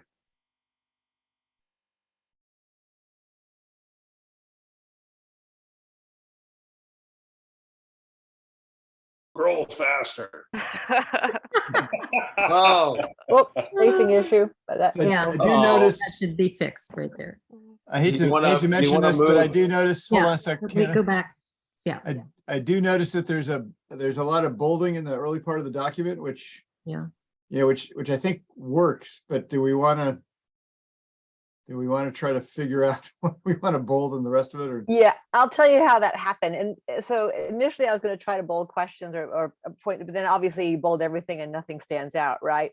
So I made this sort of random decision to bold in the first few kind of feasibility, big topic areas. But if that does not working for you guys, we can just take it out. That was the thought process. It may not be working.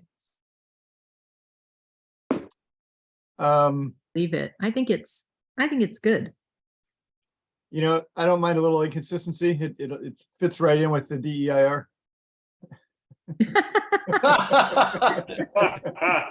Okay, Good good. day. Maybe you should make that comment.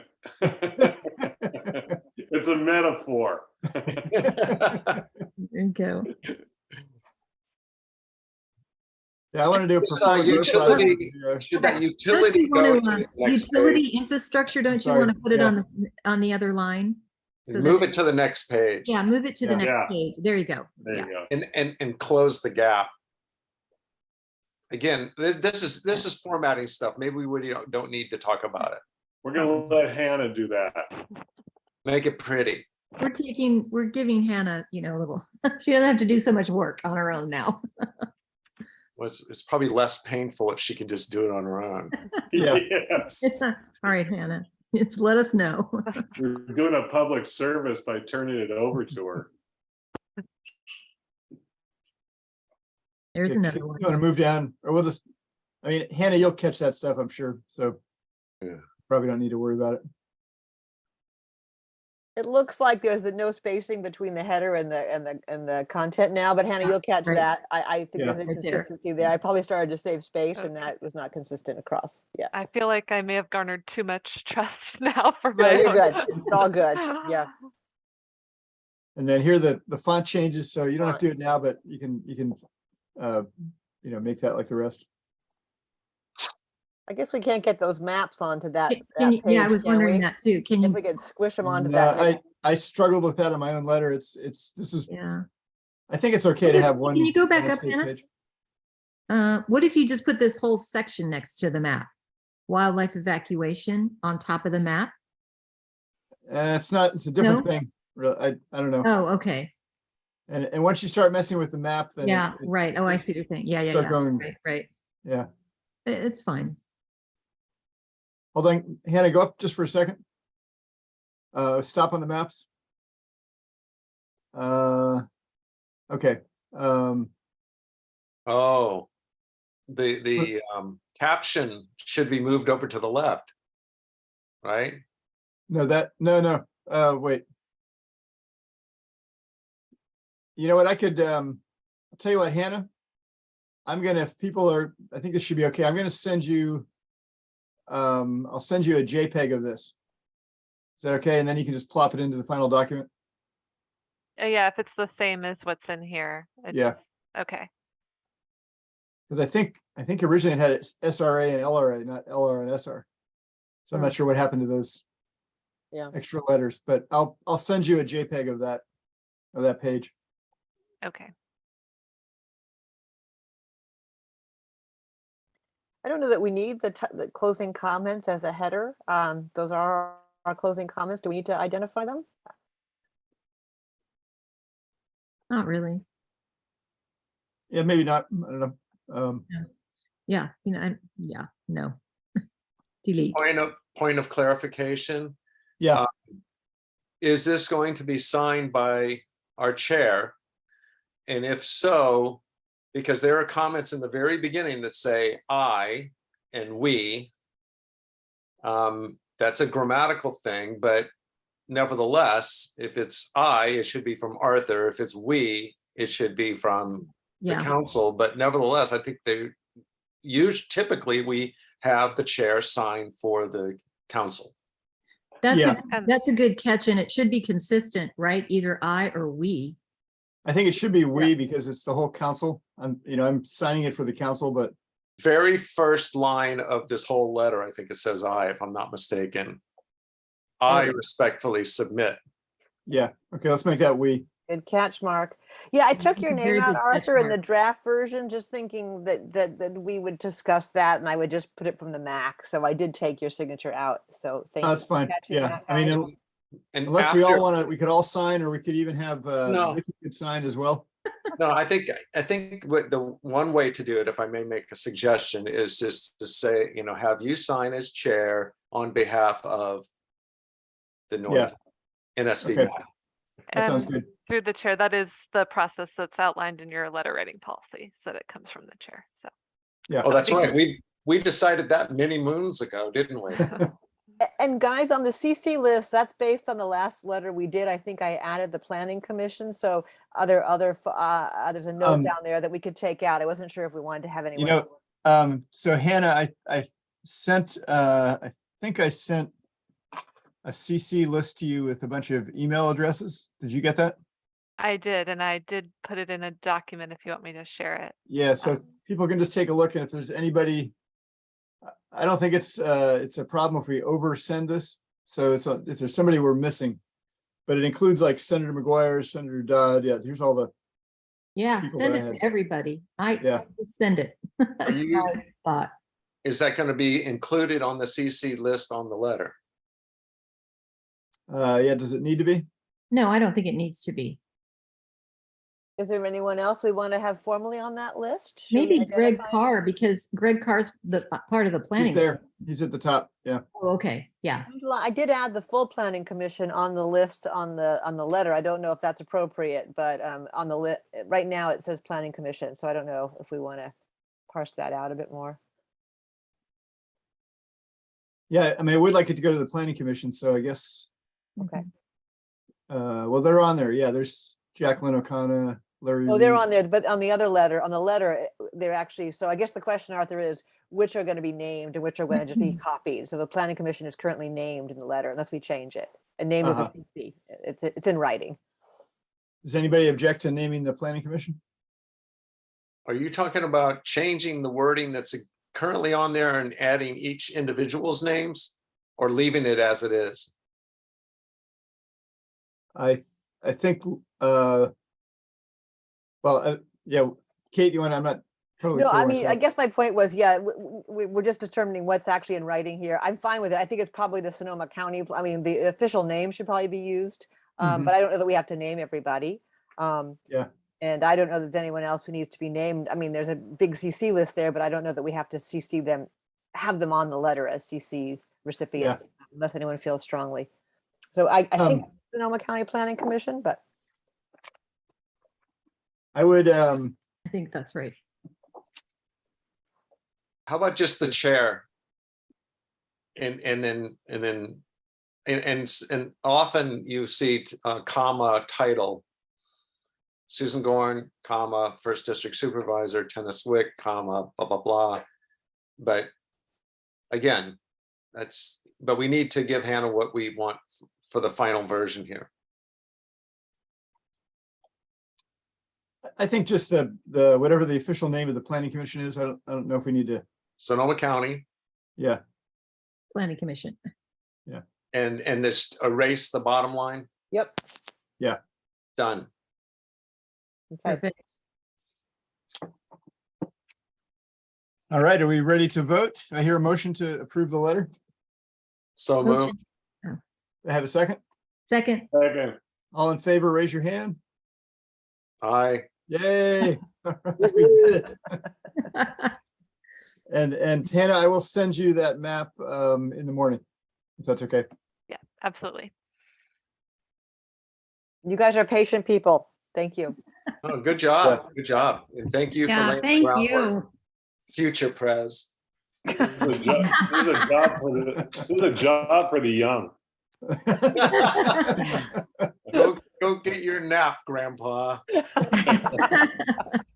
the what we young are have all dinner. over at the saloon. Exactly. Oh, boy. That's tomorrow night. Sounds good. All right, let's move on here. Oh. So, Oh, geez. okay, so it shouldn't be bad. Okay, there's a funding request to pay the table fee for the Glen Ellen Fair. Anybody have any comments about whether or not we should pay that? We should. I so moved. Second. Okay, all in favor? Okay, passed. Unanimous by acclamation. I How much was it? I do need to jump in process-wise. You do have to take public comment. Oh, sorry. Anyone have a public comment about us paying for a table at the Glen Ellen Village Fair in next month? Can we clarify the amount, Arthur? Do we know? It's It's like $40. or It's 60. Oh, and 60, okay. Yeah. okay. I was gonna say under 100. Okay. Yeah. Okay. And going once, twice, and see no hands. All right. So Who's going to be tabling, Arthur? I'm Okay. not Hasn't sure. been I'll stop by decided. for a little while. Yeah. I'm not sure who's organizing that actually. All are welcome, right? Well, whoever's doing that, just get in touch with me and we'll figure out how to staff it. Well, we could join forces here because we're already doing one for the CWPP for the wildfire planning process. So I don't know. I mean, Glen Ellen Forum has their own, but we were going to share with them, and now we're doing our own. But anyway, there may be a way to do this so that we're not split so thin here.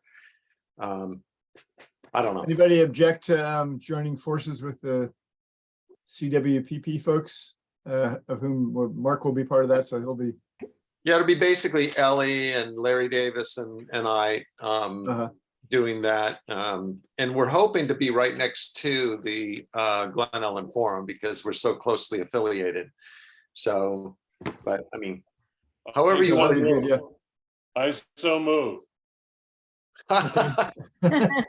They have a second? Seconded. Okay, all in favor? Raise your hand. Aye, okay. You might save $60 because I think it's already paid for. So I can bring some flyers, to pass out about the MAC. Yeah. And okay. But so Mark, are they okay with sharing? Well, I mean, we're doing it. And I mean, but they're all okay with it? Yeah, Okay. it's our table. It's just a matter of, how much you can fit on one table. And I think it's better to share because then that way we can be freed up to do a rotation so that we're not all sitting there for 5 hours. I'm trying to avoid that. I've done that for about the last 7 years. And I'm trying to avoid Me sitting. too. I'm actually at the fair. I'm already at 2 tables. So, yeah. But we should encourage shifts and maybe we can agree to have an email about that if that doesn't break some Brown Act rule or something. But it would be nice to be able to organize that so that people who could take a half an hour or an hour a shift, that would be nice so that not one person is trapped behind the table for the full length of the fair. So through the chair, that can come from me. I'm happy to take that on. And so you have approval to use the funding to purchase the table fee if you need it, but you don't have to use it if you don't. Do we need to apply? Have we applied for that? Apply for what? Applied for a table? I mean, it's. No, this was just on your agenda this time last year, so I thought we'd get it in this year too, in case you needed it. I mean, last year Vicky and I took that on, but I haven't taken it on this year. And I know that the fair is pretty informal, but we do have to. I believe there's some things you have to do to get a table. You need insurance. Yeah, there's a couple things you have to do. And the date was September 15th, but they might, it's like you said, it's pretty loose to apply for the booth. The end date was September 15th. So I'm happy to coordinate with the chair and vice chair and with you, Mark, since you're the CWPP. Yeah. And then we can figure this out. Okay. That sounds good. What about just a quick question about the funding? If indeed we don't need it for the table, could we use it for reproduction of flyers or doing some other, I don't know, frozen popsicles? Yeah, if you could take that direction with the funding request today, but you would have to amend it. Make a sign that says North Sonoma Valley MAC. We have that. We already have You that. have that. Okay, you got that. We had that last year. Yeah. Well, popsicles it is, I guess. Well, whatever. I just want to throw that out there because I know that there's Are you looking for a MAC slush fund, Mark? Oh. Okay. Well, slushy, right? Let's hope for a hot one. You're not that tired, Matt. Yeah. Well, we had to explain it, so probably we're all. Anyway, but we don't want to have an empty table, right? We want to have something to share. So yeah, I think that is important to address here, so that because we're going to have a couple of maps, but that's going to be all actually one is a huge map that just shows all the parcels in this whole area, but it's only Glen Ellen. It's not showing Kenwood.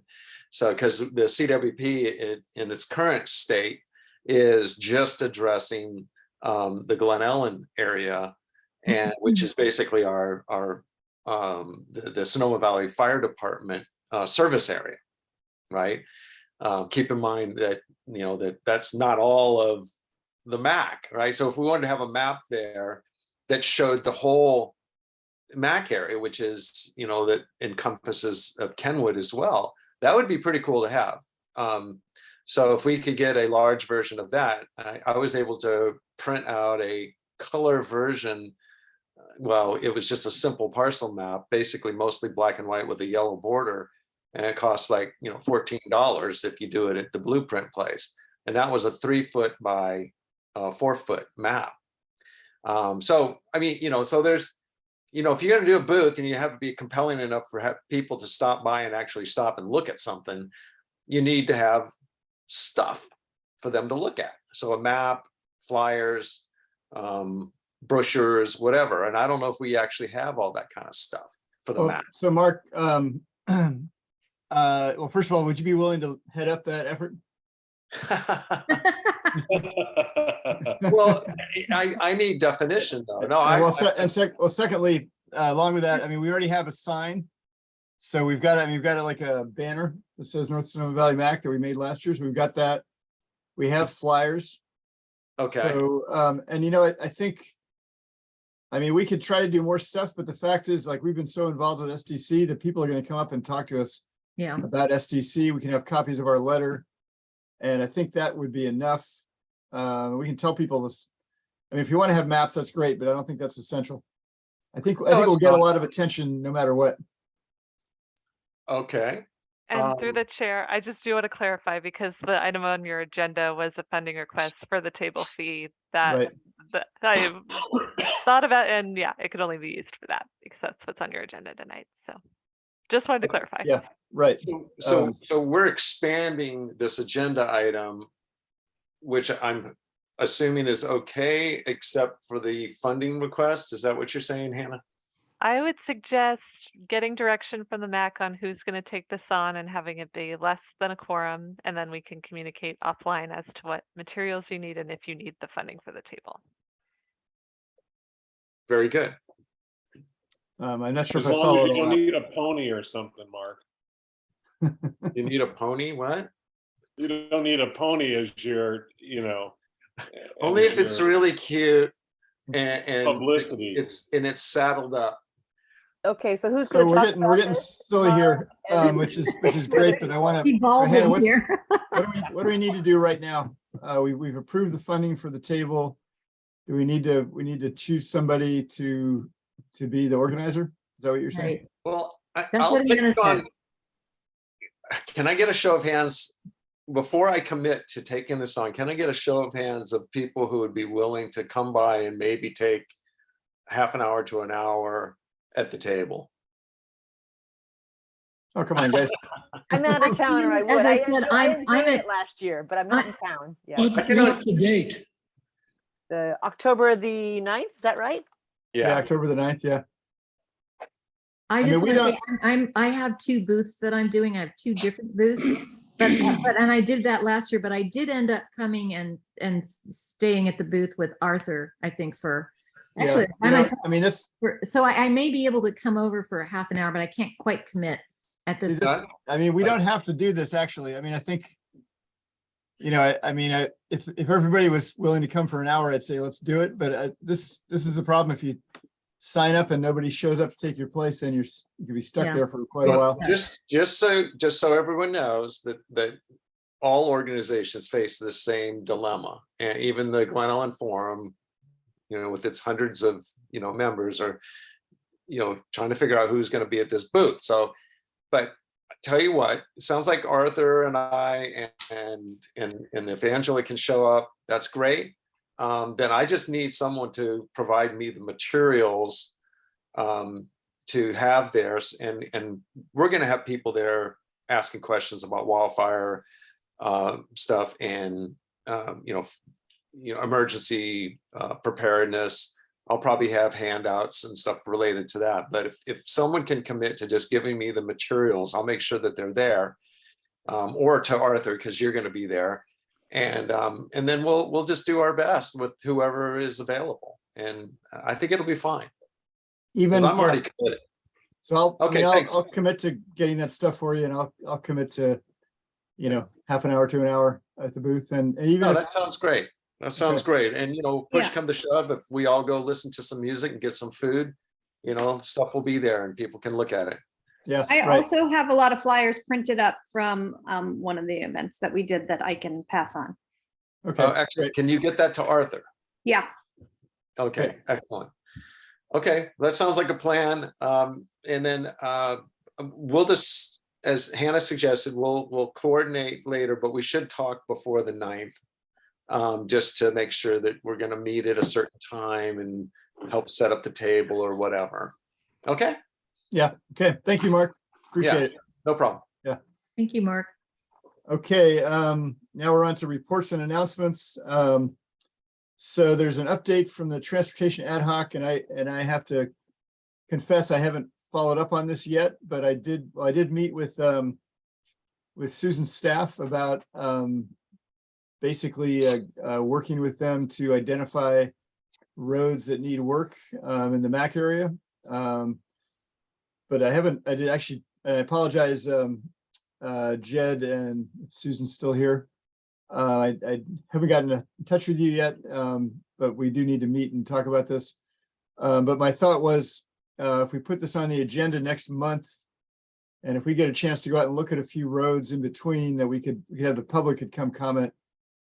It's not totally straightforward because like Highway 12 is not on the list because it's county roads that the county's done within the last few years aren't, it's not totally obvious which roads we should consider, but I do have a map that can show that. So it's just a matter of pulling that information together.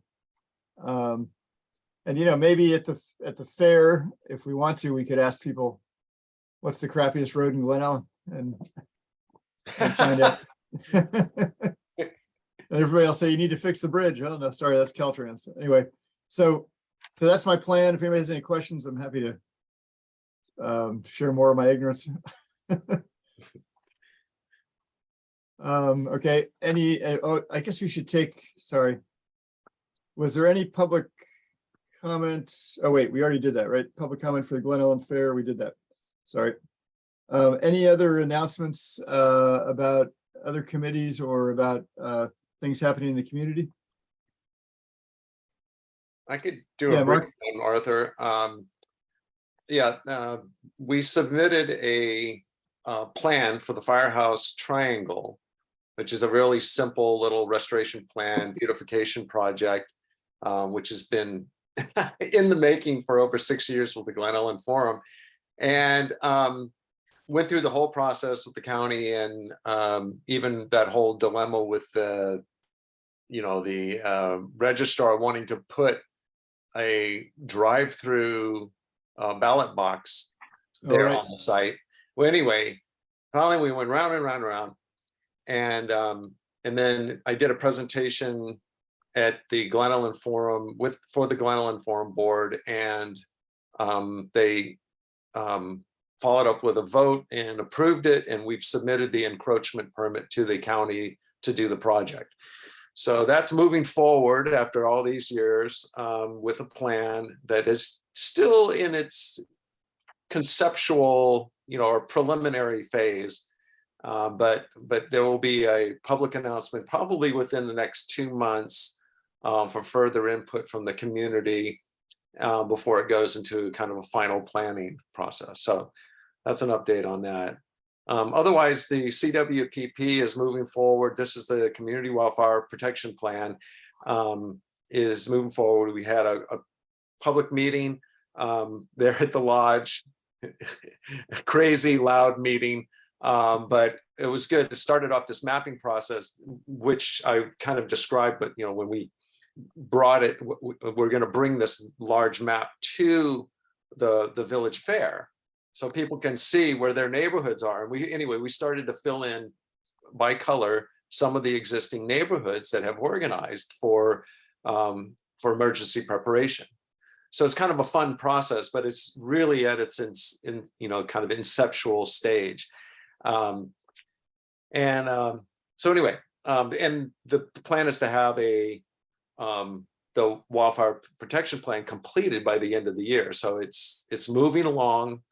But we still are at the kind of the public input stage, and we reminded people we're sending out an announcement via the Glen Ellen Forum to complete the community survey. So if you haven't done that yet, please do that. You can find the link on the Glen Ellen Forum website. And I guess that's it for now, but thank you. Thank you, Mark. Good work. Any other announcements? All right, we'll take if anyone from the public who's still out there would like to make an announcement. Something upcoming in the community. Giving folks a second, but seeing no hands. All right, we're to the last item, consideration of items for future agenda. I'll just put on the road survey for next month. I think we ought to consider adjournment. Yeah. And I'll put down having Bean come and talk at more length at some point. And anything else? Yeah, Vicky? Maybe hearing more about now I'm sorry, I can't remember the community benefits agreements. Oh yeah, that would be really good. Yeah. Yeah, and they're interested in talking to us. So and I don't want to get into it right now, but it seems like it might be a good thing for SDC to have with the developer. We could probably get it into anyway, it's a complicated thing, but we'll bring those folks in. We can bring those folks in. One comment. Next week, we are going to hear an update on the winery events guidelines that the CAC prepared.